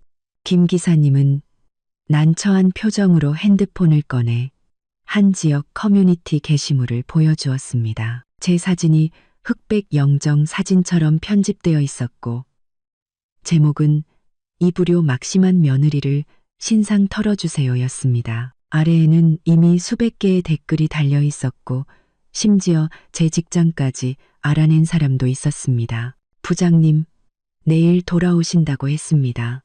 김 기사님은 조심스럽게 말했습니다. 그동안은 혼자 다니지 말라고 하셨습니다. 차에 타자마자 저는 마침내 참았던 눈물을 쏟아냈습니다. 분노, 억울함, 두려움이 뒤섞여 가슴을 짓눌렀습니다. 시어머니가 고작 8천만 원 때문에 어떻게 이런 짓까지 할 수 있을까요? 집에 돌아와 저는 모든 문과 창문을 확인하고 나서야 안심할 수 있었습니다. 컴퓨터를 켜자 박진우에게서 영상통화가 걸려왔습니다. 잠시 망설이다 받았죠. 화면 속 그는 수염도 깎지 않고 눈은 핏발이 서 있었습니다. 배경은 호텔방 같았죠. 서윤아, 그는 입을 열자마자 목이 메었습니다. 방금 그 게시물들 봤어. 이미 변호사 선임했어. 변호사. 저는 쓴웃음을 지었습니다. 당신 어머니를 명예훼손으로 고소하려고요? 아니, 그는 얼굴을 문질렀습니다. 일단 사이트에 변호사 이름으로 내용 증명 보내서 게시물부터 내리라고 할 거야. 엄마 문제는 내일 돌아가서 직접 얘기할게. 무슨 얘기를 해요? 제 목소리가 높아졌습니다. 어머님은 지금 인터넷으로 사람을 죽이려고 하고 있잖아요. 오늘 회사에서 제 목소리가 울음에 막혔습니다. 박진우의 눈빛이 고통으로 일그러졌습니다. 그는 화면을 어루만지며 마치 천리길을 건너와 저를 위로하려는 듯 했습니다. 하루만 더 시간을 줘. 그의 목소리는 낮고 무거웠습니다. 이번에는 내가 꼭 해결할게. 약속해. 통화를 끊고 저는 소파에 주저앉았습니다. 온몸의 기운이 빠져나갔죠. 다음 날은 토요일이었습니다. 오전 10시 초인종이 울렸습니다. 렌즈 너머로 보니 퀵서비스 기사였습니다. 정서윤 씨, 퀵서비스입니다. 서류 봉투 안에는 은행카드 한 장과 쪽지가 들어 있었습니다. 엄마 통장 체크카드야. 거래 내역 확인해봐. 돌아가서 얘기하자. 진우. 박진우는 대체 무슨 생각일까요? 시어머니 계좌를 저더러 확인해 보라니 컴퓨터를 켜고 인터넷 뱅킹에 로그인했습니다. 계좌 잔액이 화면에 뜨는 순간 저는 숨을 들이켰습니다. 6억 7,480만 원. 이건 입출금 통장 잔액일 뿐이었습니다. 예금 계좌를 열어보니 3억 원이 넘는 정기 예금이 더 있었죠. 합쳐서 거의 10억 원에 가까운 돈이었습니다. 손이 떨리기 시작했습니다. 거래 내역을 열어보니 가장 최근 내역은 어제 입금된 500만 원, 보낸 사람은 박진수였습니다. 아래로 내려보니 지난 반년 동안 시동생은 매달 200에서 300만 원씩 돈을 갚고 있었습니다. 그리고 시어머니의 연금은 거의 그대로 쌓여 있었죠. 이것이 진실이었습니다. 시어머니는 손주들 대학 등록금을 내줄 돈이 충분히 있었지만 굳이 우리에게 그 돈을 요구했던 겁니다. 그리고 시동생이 돈이 없다고 울던 이유는 어머니에게 빌린 돈, 아마도 작년에 차를 살 때 빌린 돈을 갚고 있었기 때문이었죠. 저는 계속해서 기록을 훑어보았습니다. 보면 볼수록 가슴이 차가워졌습니다. 지난 3년간 시어머니는 매달 2군데서 고정적으로 돈을 받았습니다. 지난 3년간 하나는 박진우에게서 다른 하나는 신우이에게서였죠. 하지만 정작 시어머니 자신의 씀씀이는 크지 않았습니다. 작년에 제주도 여행 간 것을 빼면 대부분 소소한 지출이었고 심지어 노래 교실 회식비까지 있었습니다. 저는 의자에 주저앉았습니다. 머리가 윙윙 울렸죠. 우리가 허리띠를 졸라매며 대출금을 갚을 때 시어머니 통장에는 10억 원에 가까운 돈이 잠자고 있었습니다. 핸드폰이 울렸습니다. 박진우였습니다. 봤어? 네, 봤어요. 제 목소리는 무섭도록 차분했습니다. 당신은 미리 알고 있었어요? 엄마한테 돈이 좀 있다는 건 알았지만 이 정도일 줄은 몰랐어. 그는 한숨을 쉬었습니다.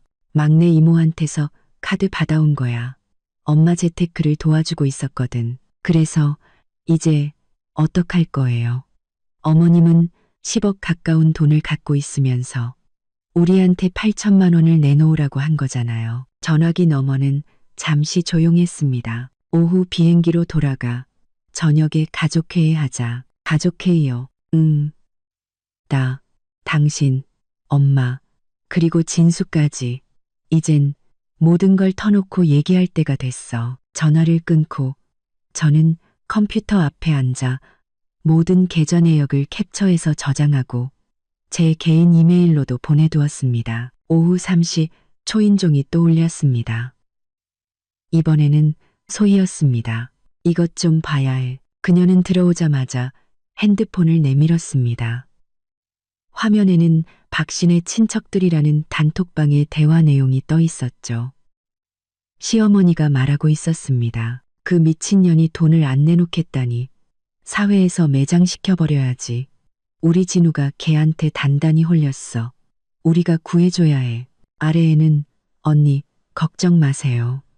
제 딸이 걔네 회사에 다니는데 이미 윗선에 다 말해놨어요. 라는 막내 이모의 답이 있었습니다. 역시 김주리 대리와 막내 이모는 연결되어 있었습니다. 이건 어떻게 구했어? 우리 사촌 언니가 박신의 먼 친척이랑 결혼했거든. 서윤아, 이건 조직적인 움직임이야.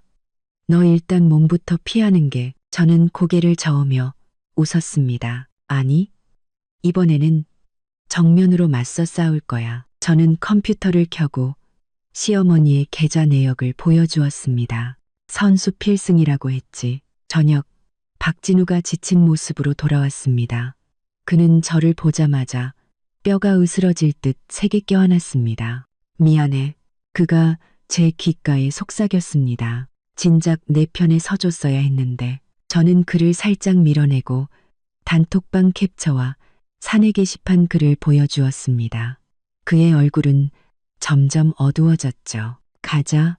그가 제 손을 잡았습니다. 엄마랑 진수 이미 기다리고 있을 거야. 저는 놀라서 그를 보았습니다. 정말 가족회의를 소집했어요?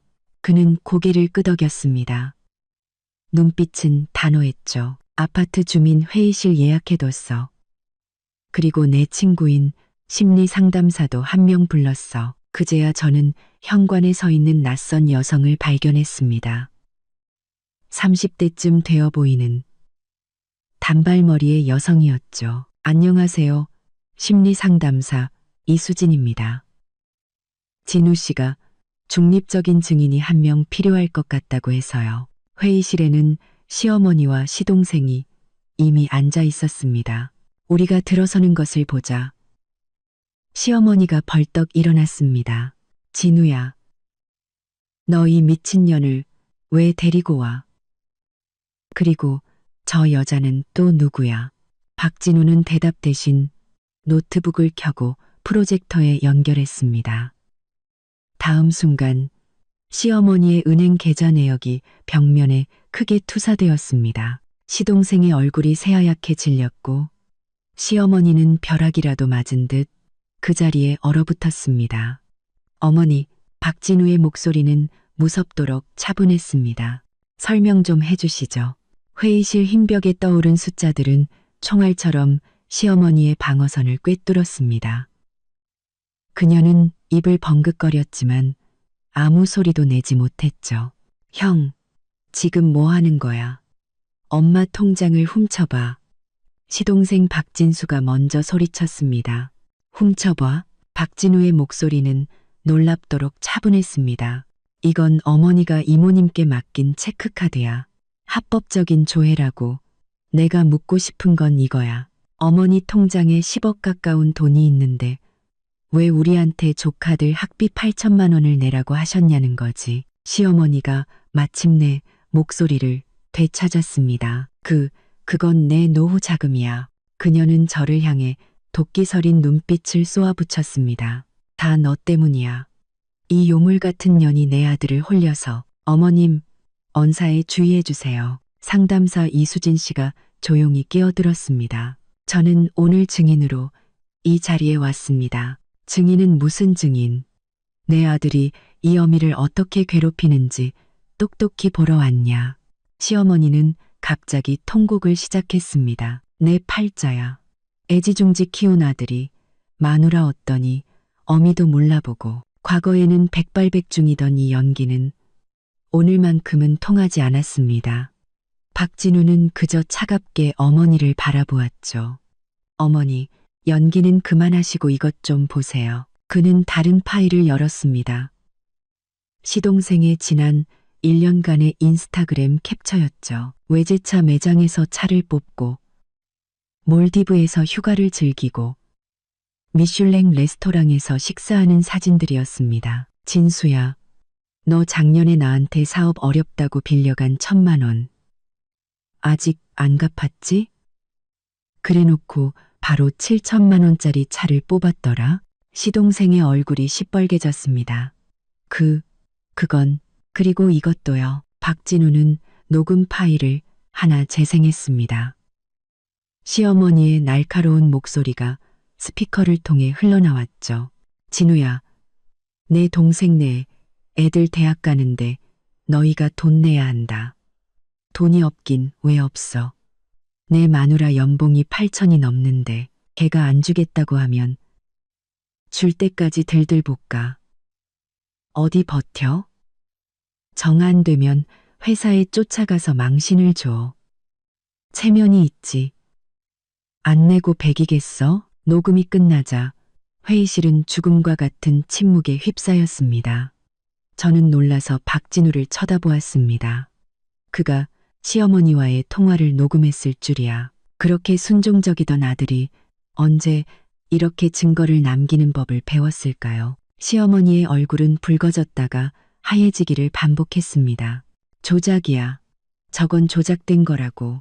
그녀는 갑자기 찻잔을 들어 제게 던졌습니다. 다 너 때문이야. 이 재수 없는 년. 저는 몸을 피했고 찻잔은 벽에 부딪혀 산산조각 났습니다. 그만하세요. 박진우가 온 건물에 울릴 정도로 크게 소리쳤습니다. 어머니, 서윤이한테 손끝 하나만 더 대보세요. 시어머니는 마치 정지 버튼이라도 눌린 듯 그 자리에 얼어붙었습니다. 지난 30년간 박진우가 어머니께 소리친 것은 아마 처음이었을 겁니다. 박진우 씨, 진정하세요. 오늘은 문제를 해결하러 온 거지. 갈등을 키우러 온 게 아닙니다. 이수진 씨가 중재에 나섰습니다. 해결은 무슨 해결? 시동생이 비웃었습니다. 우리 형은 이미 저 여자한테 단단히 홀렸는데 박진우는 동생을 무시하고 어머니를 똑바로 쳐다보았습니다. 어머니, 선택지를 2개 드릴게요. 첫째, 서윤이에 대한 모든 헛소문과 비방을 멈추고 공개적으로 사실을 바로잡으세요. 학비 문제는 여기서 끝내는 겁니다. 둘째, 저와 연을 끊으세요. 앞으로 어머니와 진순애는 저한테서 단돈 10원도 받을 생각 마세요. 저는 숨을 죽였습니다. 이게 정말 박진우가 맞을까요? 한 달 전만 해도 몰래 어머니께 돈을 보내던 그 박진우가요? 네, 네가 감히. 시어머니의 입술이 떨렸습니다. 네, 감히요. 박진우의 목소리는 쇠처럼 단단했습니다. 그뿐만이 아닙니다. 오늘 이 모든 증거들을 친척들 단톡방에 전부 올릴 겁니다. 누가 누구를 괴롭히고 있었는지 모두가 알게 해야죠. 박진우, 너 미쳤어. 시동생이 식탁을 내리쳤습니다. 남의 여자 하나 때문에 친엄마한테 이럴 수 있어? 서윤이는 남이 아니야. 박진우가 또박또박 말했습니다. 내 아내고 평생을 함께할 사람이야. 어머니와 동생은 그저 나를 현금 인출기로만 생각했지. 시어머니는 갑자기 의자에 주저앉아 늙은 얼굴에 눈물을 흘렸습니다. 내가 무슨 죄를 지어서 아들이 나한테. 하지만 이번에는 그 눈물이 통하지 않았습니다. 어머니, 사흘 드릴게요. 잘 생각해 보세요. 서윤아, 가자. 회의실을 나오자 제 다리가 약간 풀렸습니다. 박진우가 저를 부축했죠. 그의 손바닥은 땀으로 축축했지만 이상하게 따뜻했습니다. 언제 녹음했어요? 제가 조용히 물었습니다. 그는 쓴웃음을 지었습니다. 지난번에 어머니가 당신한테 막말했을 때부터 증거를 남겨야겠다고 생각했어. 이수진 씨가 다가와 명함을 건넸습니다. 전문적인 도움이 필요하면 언제든 연락 주세요. 가족 관계 회복은 긴 과정이 될 겁니다. 집에 돌아와 박진우는 바로 욕실로 들어갔습니다.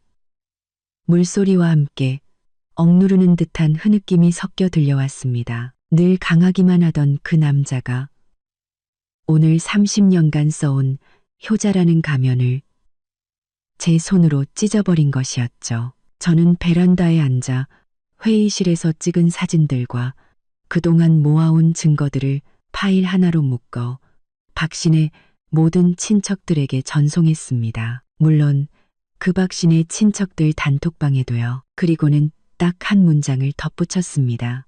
진실은 스스로 말할 것입니다. 핸드폰이 불이 나기 시작했습니다. 둘째 고모는 놀라는 이모티콘을 연달아 보냈고 큰아버지는 바로 전화를 걸어왔지만 받지 않았습니다. 막내 이모는 침묵했죠. 가장 재미있었던 것은 사촌 언니였습니다. 3분 전까지만 해도 단톡방에서 저를 욕하던 그녀가 제게 개인톡을 보냈습니다. 서윤아, 오해야, 오해. 나는 항상 내 편이었어. 인간성이란 참 시험대에 오르기 쉬운 것이었습니다. 박진우가 욕실에서 나왔습니다. 눈은 퉁퉁 부어 있었지만 표정은 한결 가벼워 보였죠. 마치 천근만근의 짐을 내려놓은 듯 했습니다. 배고프지? 라면 끓여줄게. 그가 약간 쉰 목소리로 물었습니다. 주방에서 저는 그 커다란 남자가 서투르게 팔을 썰고 달걀을 푸는 모습을 보았습니다. 갑자기 울고 싶은 충동이 들었죠. 오늘 그는 제 편에 서는 것을 선택했습니다. 그 대가는 어쩌면 영원한 모자 관계의 단절일지도 모르는데 말입니다. 라면은 단출했지만 우리는 맛있게 먹었습니다. 식사 후 박진우는 와인을 한 병 땄습니다. 우리는 베란다에 앉아 도시의 불빛이 하나둘 켜지는 것을 보았죠. 내가 6살 때 그가 갑자기 입을 열었습니다. 아버지가 실직하셔서 집에 쌀이 떨어진 적이 있었어. 저는 그가 처음으로 어린 시절을 이야기한다는 것을 알고 조용히 들었습니다. 어머니는 마지막 남은 밥 반 공기를 진수에게 주면서 동생이니까 양보하라고 하셨지. 나는 너무 배가 고파서 진수 과자를 한 조각 훔쳐 먹었는데 어머니가 그걸 보고 밀대로 내 손바닥을 때리셨어. 장남은 책임감이 있어야 한다면서. 그는 잔을 흔들었습니다. 그때부터 알았어. 내 존재 이유는 동생들을 돌보기 위한 거라는 걸. 밤바람이 그의 머리카락을 흩날렸습니다. 지금 이 순간의 박진우는 상처받은 아이처럼 약해 보였습니다. 대학 합격 통지서가 왔을 때 어머니는 돈이 없으니 공장에나 가라고 하셨어. 진수 대학 보낼 돈을 벌라고. 그때 담임 선생님이 몰래 학자금 대출을 신청해 주셨지. 그는 쓴웃음을 지었습니다. 대학 4년 내내 아르바이트를 3개씩 하면서 매달 집에 돈을 보냈어. 그런데 진수는 수능도 보지 않았지. 저는 그의 손을 잡았습니다. 그 손바닥에 박인 굳은 살이 느껴졌습니다. 가족을 위해 희생한 흔적들이었죠. 사업 시작하고 가장 힘들었을 때 3달 내내 라면만 먹었어. 그런데 진수는 전화해서 최신형 핸드폰 사게 돈 좀 달라고 하더라. 없다고 했더니 쓸모없는 인간이라고 욕을 했지. 어머니는 옆에서 장남은 장남다워야 한다고 거드셨고 제 눈에서 마침내 눈물이 떨어졌습니다. 제가 모르는 세월 동안 그는 이렇게 많은 것을 감당하고 있었던 겁니다. 서윤아, 그가 저를 돌아보았습니다. 눈빛은 맑았죠. 판장모로코로뽀, 당신을 만나기 전까지 나는 사랑받는다는 게 뭔지 몰랐어. 당신은 내 어두운 삶의 한 줄기 빛이었어. 그런데 내가 하마터면 당신을 또 다른 나로 만들 뻔했지. 저는 그의 품에 안겼습니다. 익숙한 바디워시 향과 희미한 와인 향이 섞여났죠. 이 순간 우리는 비로소 온전히 하나가 된 것 같았습니다. 나도 할 말이 있어요. 저는 고개를 들었습니다. 내가 왜 그렇게 조카들 지원하는 걸 반대했는지. 한 번도 말한 적 없죠?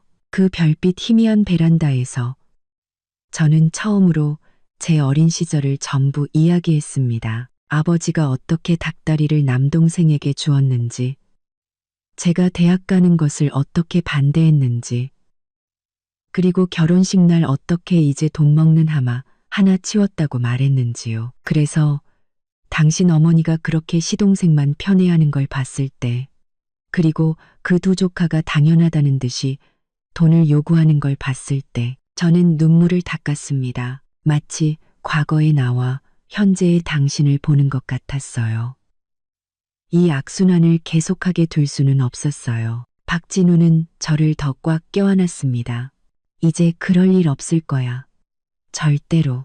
깊은 밤, 우리는 서로를 안고 잠이 들었습니다. 마치 폭풍우를 견뎌낸 두 척의 작은 배가 마침내 항구를 찾은 것처럼요. 새벽 3시, 귀를 찢는 듯한 초인종 소리에 우리는 잠에서 깼습니다. 박진우, 문 열어. 문을 두드리는 소리와 함께 시동생의 목소리가 들려왔습니다. 이 계자씨가 감히 엄마한테 이따위로 굴어? 박진우는 저를 침실에 있으라고 하고 혼자 현관으로 갔습니다. 문틈으로 보니 시동생은 얼굴이 새빨갛고 온몸에서 술 냄새를 풍기고 있었습니다. 손에는 술병까지 들려 있었죠. 너 때문에 엄마 쓰러지신 거 알아? 몰라. 시동생이 소리쳤습니다. 심장마비라고. 엄마 잘못되면 내가 너 죽여버릴 거야. 박진우는 문 앞에 꼼짝 않고 서 있었습니다. 박진우는 문 앞에 꼼짝 않고 서 있었습니다. 어머니, 정말 쓰러지셨어? 어느 병원이야? 지금 갈게. 가식 떨지 마. 시동생은 술병을 벽에 던졌습니다. 유리 파편이 사방으로 튀었죠. 다 너 때문이야. 여자 하나 때문에 친엄마도 버린 놈. 그는 갑자기 달려들어 박진우의 얼굴에 주먹을 날렸습니다.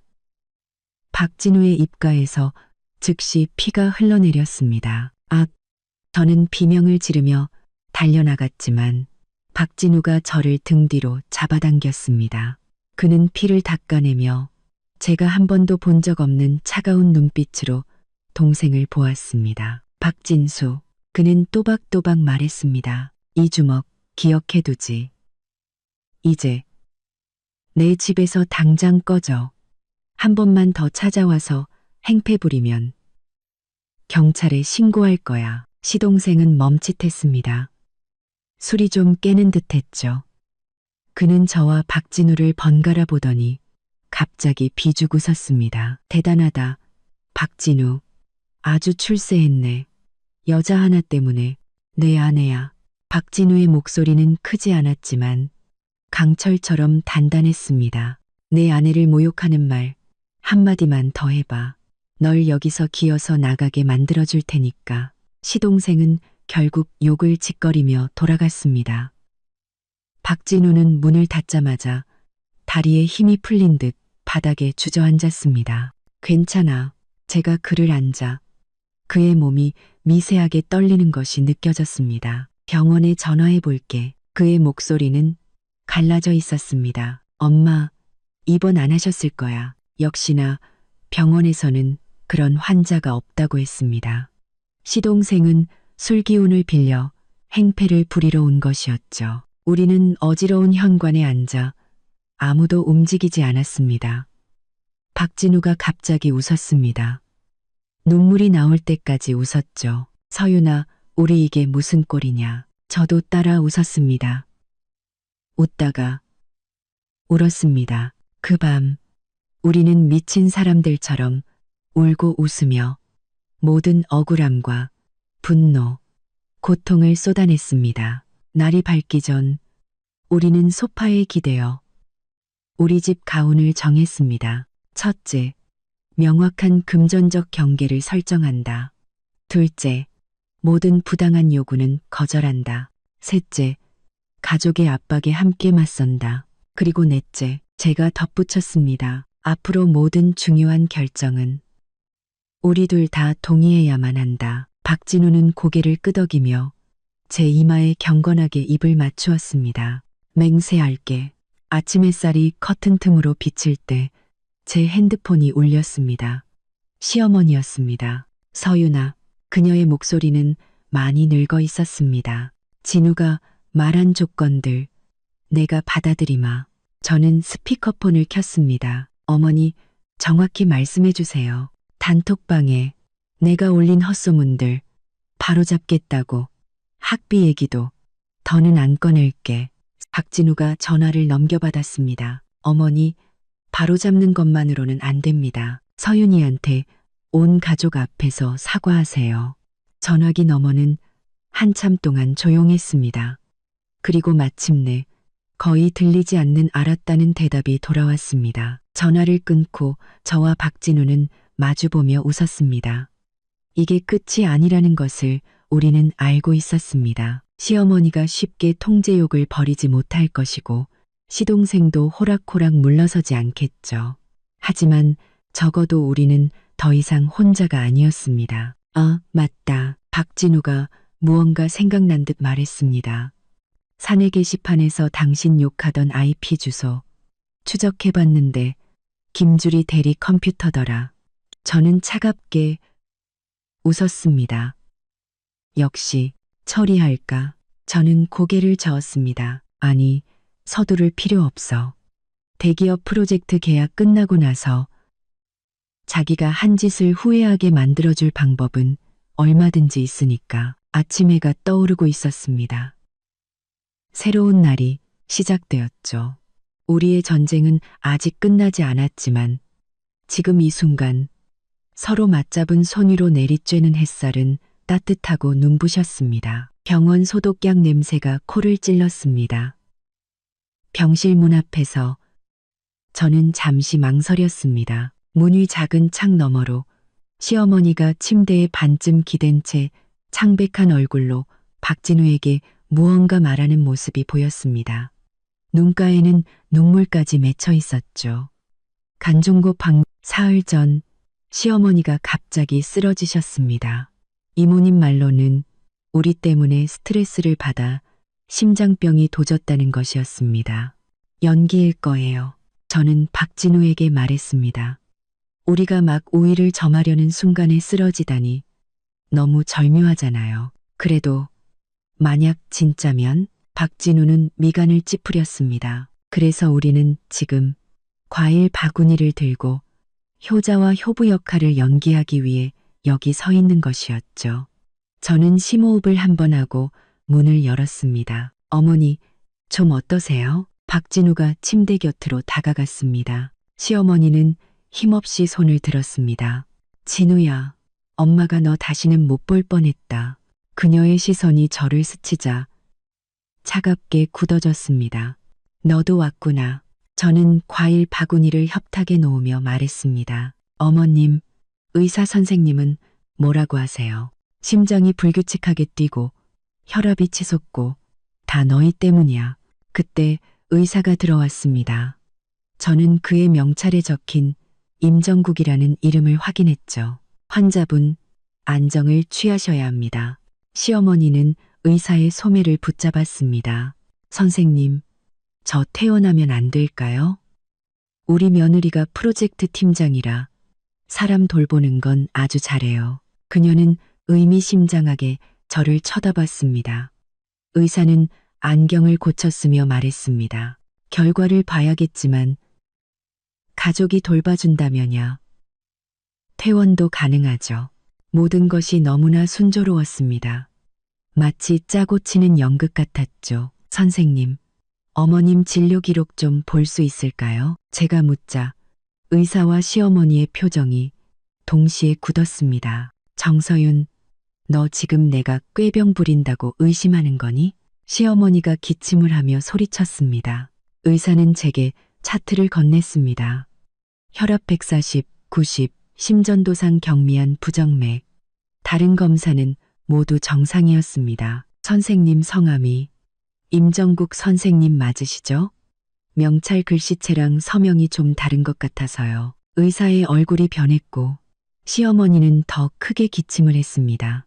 박진우는 혼란스러운 표정으로 우리를 번갈아 보았죠. 어머님, 정말 집에 가고 싶으시면 저희가 24시간 간병인 붙여드릴게요. 간병인은 무슨? 시어머니는 소리쳤습니다. 가족이 돌봐야지.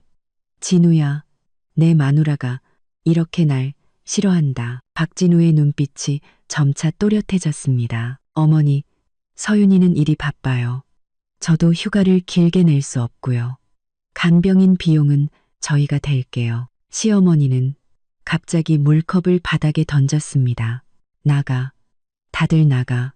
내가 그냥 죽어버려야 속이 시원하겠냐. 박진우는 깨진 유리 조각을 주우며 놀랍도록 차분하게 말했습니다. 어머니, 푹 쉬세요. 간병인은 오후에 올 겁니다.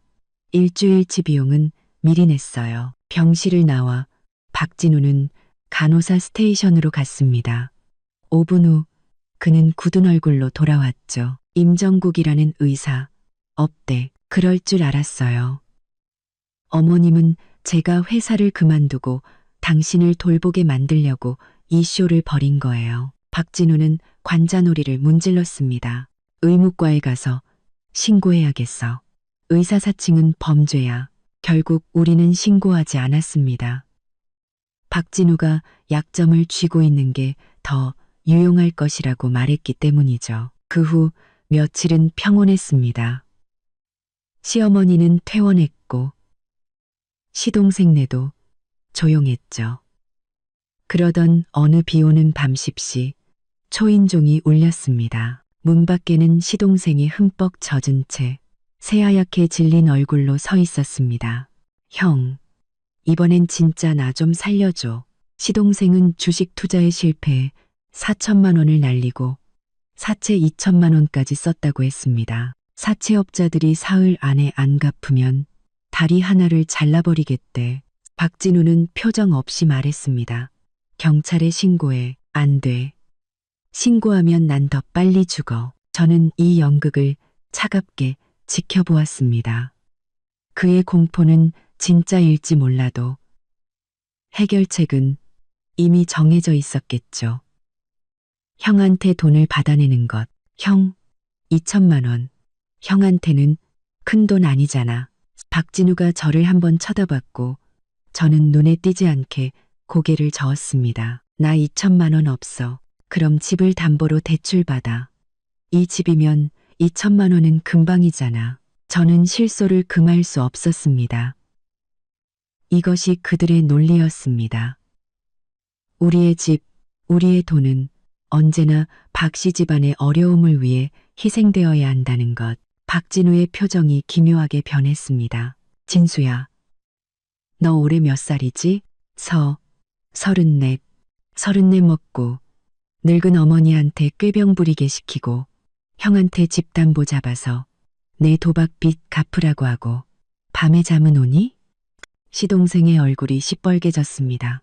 형이 그때 돈을 안 빌려주니까 내가 사채까지 쓰게 된 거 아냐. 내가? 박진우가 웃었습니다.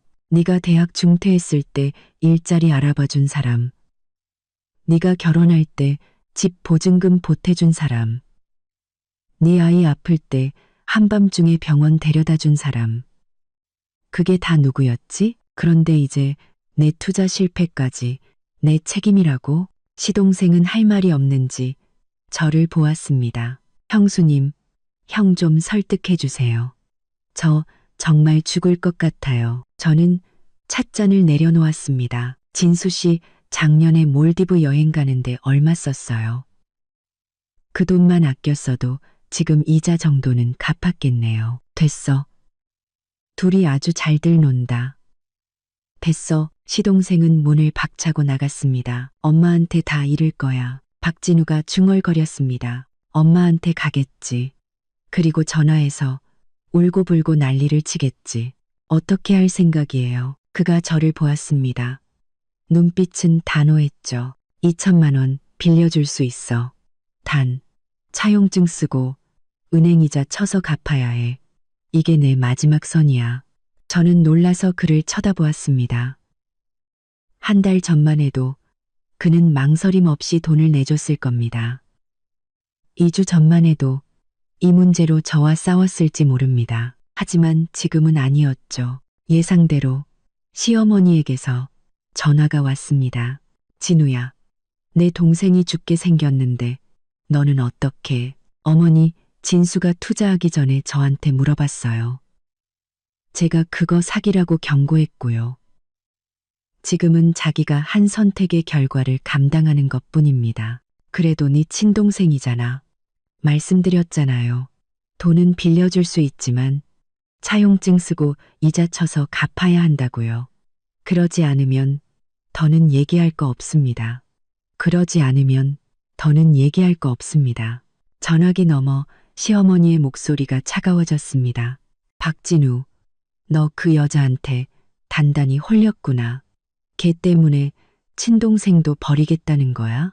어머니, 박진우의 목소리는 조용했지만 힘이 있었습니다. 이건 서윤이와 저의 공동 결정입니다. 그리고 다시 한번 제 아내를 모욕하시면 그냥 끊겠습니다. 결국 시어머니는 두고 봐. 이 독한 것들. 이라는 말을 남기고 전화를 끊었습니다. 박진우의 손이 미세하게 떨리고 있었습니다. 저는 그를 안아주었습니다. 당신 잘했어요. 다음 날 박진우는 시동생에게 500만 원을 보내주었습니다. 2천만 원은 아니었지만 급한 불은 끌 수 있는 돈이었죠. 그리고 이것은 선물이 아닌 대여임을 분명히 했습니다. 시동생은 돈만 받고 고맙다는 말 한마디 없었죠. 월요일 출근하자 김주리 대리가 또 제가 시어머니를 병원에 입원시켰다는 헛소문을 퍼뜨리고 있었습니다. 설상가상으로 부장님은 중요한 프로젝트 발표를 그녀에게 맡겨버렸습니다. 직장과 가정, 두 개의 전선에서 동시에 포탄이 터지고 있었습니다. 하지만 이번에는 저 혼자가 아니었습니다. 퇴근길, 차 안에서 제가 이 이야기를 하자 박진우는 단호한 눈빛으로 물었습니다. 내가 뭘 하면 될까? 저는 웃으며 대답했습니다. 당신 도움이 필요한 서류가 하나 있긴 한데 차는 밤속으로 미끄러져 들어갔습니다. 앞길은 여전히 험난하겠지만 적어도 우리는 더 이상 길을 잃지 않을 것이었습니다. 택배 봉투 안에는 얇은 종이 한 장이 들어있었지만 제 손에는 돌덩이처럼 무겁게 느껴졌습니다. 박진우는 식탁 맞은편에 앉아 마치 독서라도 되는 듯 그 봉투를 노려보고 있었죠. 열어봐요. 제 목소리는 생각보다 차분했습니다. 당신이 해. 저는 조심스럽게 봉투를 열었습니다. 시어머니의 힘이 잔뜩 들어간 필체였습니다. 진우야, 네가 그 여자를 선택했으니 더는 나를 엄마라 부르지 마라. 오늘부로 너는 내 아들이 아니다. 네, 아버지 유산도 한 푼 받을 생각 마라. 저는 숨을 죽이고 박진우를 보았습니다. 그의 얼굴이 새하얗게 질렸죠. 다른 건 없어? 봉투 안을 다시 확인하자 작은 종이 한 장이 떨어졌습니다. 병원 검사 결과지 사본이었습니다. 환자 이름은 지워져 있었고 검사 항목은 심장 초음파. 결론 부분은 대부분 가려진 채 조속한 조치 요망이라는 글자만 보였습니다. 이게 무슨 뜻이죠? 어머님 심장이 정말 안 좋으신가? 그때 이모님에게서 전화가 왔습니다. 진우야, 내 엄마 방금 쓰러지셨다. 지금 병원인데 의사가 당장 수술해야 한대. 병원 복도에서 시어머니는 이동식 침대에 누워 눈을 감고 있었습니다.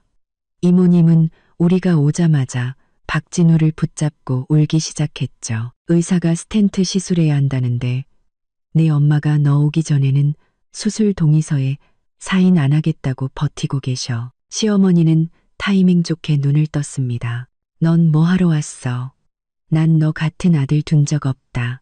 주치의가 다가와 검사 결과지를 건넸습니다. 관상동맥이 심하게 막혀서 즉시 수술이 필요합니다.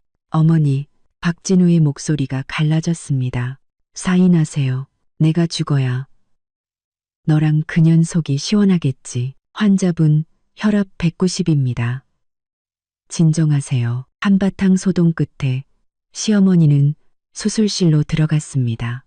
수술은 성공적이었죠. 집으로 돌아오는 길 박진우는 말이 없었습니다. 괜찮아요. 모르겠어. 연기라면 진짜 수술까지 하진 않았을 거야. 하지만 진짜라면 왜 검사 결과지를 그렇게 조작했을까? 다음 날 아침 회사에서 중요한 고객을 만나야 한다며 저를 급하게 호출했습니다. 정 팀장. 이분은 대기업 상무님이셔. 싱가포르에서 2년간 진행될 해외 프로젝트 담당자로 상무님이 정 팀장을 직접 지명하셨어. 싱가포르요? 네. 연봉은 현재의 1.8배. 주택 보조금과 자녀 국제학교 학비까지 지원됩니다. 심장이 뛰었습니다. 엄청난 기회였죠. 하지만 박진우는요. 시어머니가 막 수술을 마친 이 민감한 시기예요. 가족과 상의가 필요합니다. 좋습니다. 사흘 안에 답변 주세요. 집에 돌아오니 박진우는 베란다에 앉아 있었습니다. 어머니는요? 깨어나셨어. 근데 나보기 싫다고 하시더라. 제가 싱가포르 이야기를 꺼내자 그의 반응은 의외로 담담했습니다. 가고 싶어? 커리어만 보면 좋은 기회지만 2년 동안 떨어져 있어야 하잖아요. 그가 갑자기 말했습니다. 내가 당신 발목 잡지 않을게. 이건 제가 기대했던 반응이 아니었습니다. 아쉬움도 토론도 없는 그저 포기. 무슨 뜻이에요? 그렇게 쉽게 나를 보내겠다고요? 그가 저를 보았습니다. 서윤아, 나는 더 이상 당신에게 나를 위해 희생하라고 할 수 없어. 어쩌면 잠시 떨어져 있는 게 우리 모두에게 좋을지도 몰라. 박진우, 날 봐요. 정말 내가 가야 한다고 생각해요. 아니면 내가 당신 어머니처럼 희생을 무기로 당신을 올가맬까봐 두려운 거예요? 그는 벼락이라도 맞은 듯 멈칫했습니다. 나 모르겠어. 우리는 심리상담사 이수진 씨를 다시 찾아갔습니다. 두 분이 이상적으로 생각하는 부부 관계를 각자 종이에 적어보세요. 10분 후 우리는 종이를 교환했습니다. 박진우가 쓴 내용을 보는 순간 제 눈에서 눈물이 터져 나왔습니다. 협박이나 희생 없이 유지되는 가정. 서윤이가 원하는 일을 하고 나는 그런 그녀를 자랑스러워하는 것. 서로를 존중하고 누구도 희생할 필요가 없는 관계. 그리고 제가 쓴 내용은 이것이었습니다. 서로를 지지하되 구속하지 않는 관계. 각자의 커리어를 추구하면서도 언제나 서로가 곁에 있다는 것을 아는 것.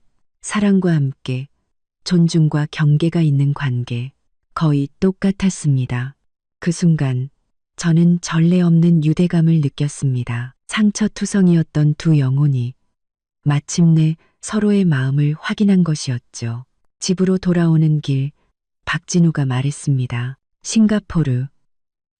우리 같이 방법을 찾아보자.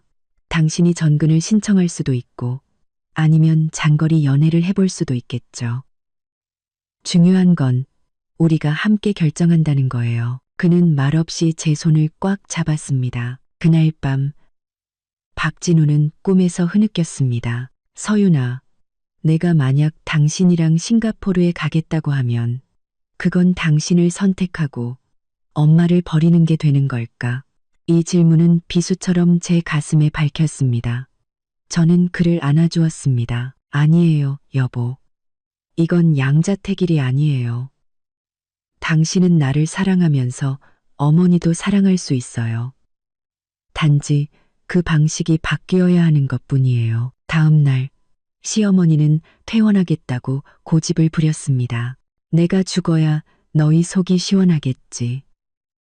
내 아들은 너 따라 외국까지 간다는데 어떻게 싱가포르 얘기를 아셨을까요? 이모님이 끼어들었습니다. 진우야, 내 엄마는 너 하나뿐인데 이모, 서윤이와 제 문제는 저희가 알아서 결정할게요. 지금은 어머니 건강이 우선이에요. 박진우는 단호하게 말을 잘랐습니다. 저는 병실을 나와 시어머니의 진료 기록을 다시 훑어보았습니다. 문득 모든 검사 날짜가 최근 2주 사이라는 것을 발견했습니다. 시어머니가 꾀병을 부리기 시작한 것은 한 달 전인데, 그렇다면 정말 몸에 문제가 생겼지만 그것을 꾀병 연기로 감추려 했던 걸까요? 통제욕 뒤에 숨겨진 질병과 죽음에 대한 두려움 때문이었을까요? 박진우가 병실에서 나왔습니다. 어머니, 이틀 더 계시겠대. 단, 내가 싱가포르에 가지 않겠다고 약속해야만. 바로 그때 제 핸드폰이 울렸습니다. 회사 인사팀이었죠. 싱가포르 건에 대해 내일까지 답을 줘야 한다는 것이었습니다. 직장과 가정, 두 개의 산이 저를 짓누르고 있었습니다. 서윤아, 박진우가 제 손을 잡았습니다. 당신이 어떤 결정을 하든 나는 지지할게. 그 말에 담긴 진심과 희생. 저는 이수진 상담사의 말을 떠올렸습니다. 건강한 관계란 희생이 없는 것이 아니라 서로가 기꺼이 상대방을 위해 고려하는 것이라고. 우리 함께 결정해요. 제가 말했습니다. 싱가포르에 대해서, 어머님에 대해서, 그리고 우리의 미래에 대해서요. 함께. 그가 고개를 끄덕였습니다. 회의실에는 박씨 집안 어른들이 모두 모여 있었습니다. 시어머니는 수술 후 창백한 얼굴이었지만 승리자의 표정을 짓고 있었죠. 박진우가 일어서서 지난 5년간 우리 부부가 가족들을 위해 지출한 총액이 약 1억 원에 달한다는 도표를 띄웠습니다. 어머니는 늘 장남은 책임감이 있어야 한다고 하셨죠. 하지만 책임감은 밑 빠진 독에 물 붓는 것과는 다릅니다. 가족끼리 왜 그렇게 각박하게 구니? 고모가 끼어들자 제가 말을 잘랐습니다. 고모님, 가족이라는 게 일방적인 희생만 강요하는 거라면 저는 그런 가족 안 하고 싶네요. 박진우는 저를 보며 살짝 미소 짓더니 말을 이었습니다. 서윤이와 저는 앞으로 가족 지원에 대한 3가지 원칙을 정했습니다. 첫째, 급한 위기는 돕되 가난을 구제해 주진 않는다. 둘째, 금전 거래 시에는 반드시 차용증을 쓴다.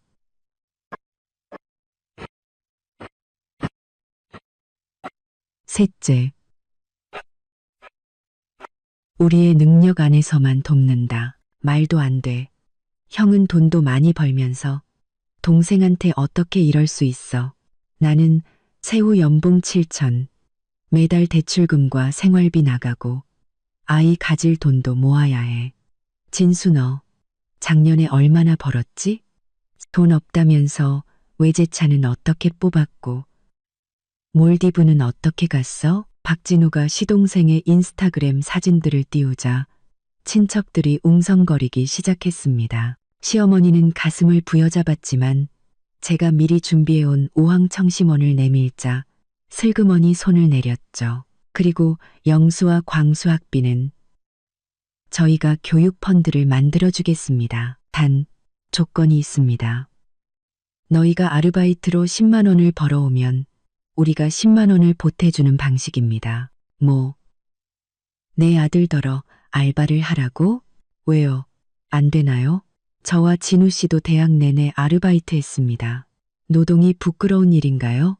그때 조카 광수가 조용히 말했습니다. 전 괜찮은 것 같아요. 제 친구들도 다 알바하는데요. 형 영수도 고개를 끄덕였죠.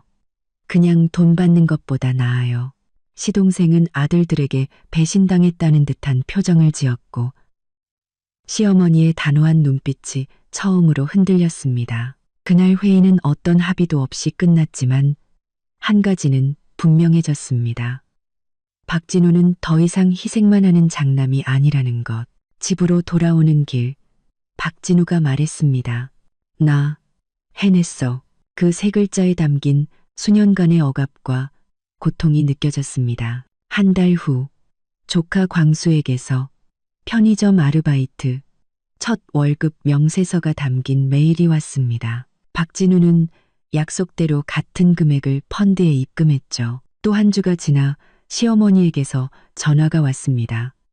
시동생이 또 투자에 실패하고 사채까지 써서 이제는 집을 팔아야 할 지경이라는 것이었습니다. 다 네가 도와주지 않아서 이렇게 된 거야. 어머니, 진수는 성인입니다. 자신의 선택에 책임을 져야죠. 박진우는 단호하게 말했지만 저는 전화기를 넘겨받았습니다. 어머님, 광수의 교육 펀드는 계속 유지될 겁니다. 영수도 원한다면 같은 조건으로 지원할 수 있고요. 전화기 너머 시어머니의 울음소리가 멎었습니다. 서윤아, 너는 아직도 걔들을 돕는 게 아니라 투자하는 거예요. 그 아이들의 미래에. 전화를 끊자 박진우가 저를 안고 어깨에 얼굴을 묻었습니다. 그의 어깨가 축축해지는 것이 느껴졌죠. 연말, 우리는 싱가포르행을 최종적으로 포기했습니다. 박진우가 국내에서 더 좋은 기회를 잡았고 저 역시 회사에서 승진했기 때문입니다. 크리스마스 전날 시어머니가 처음으로 선물을 들고 우리 집을 찾아왔습니다. 서윤아, 내 노후 자금 네가 좀 굴려주면 안 되겠니? 진우가 네가 재테크를 잘한다고 하더라. 저는 놀랐지만 세 가지 조건을 걸고 수락했습니다. 합리적인 자금 사용, 지출 시상이, 그리고 다시는 장남의 희생을 강요하지 않을 것. 그녀는 고개를 숙이고 작게 알겠다고 대답했습니다.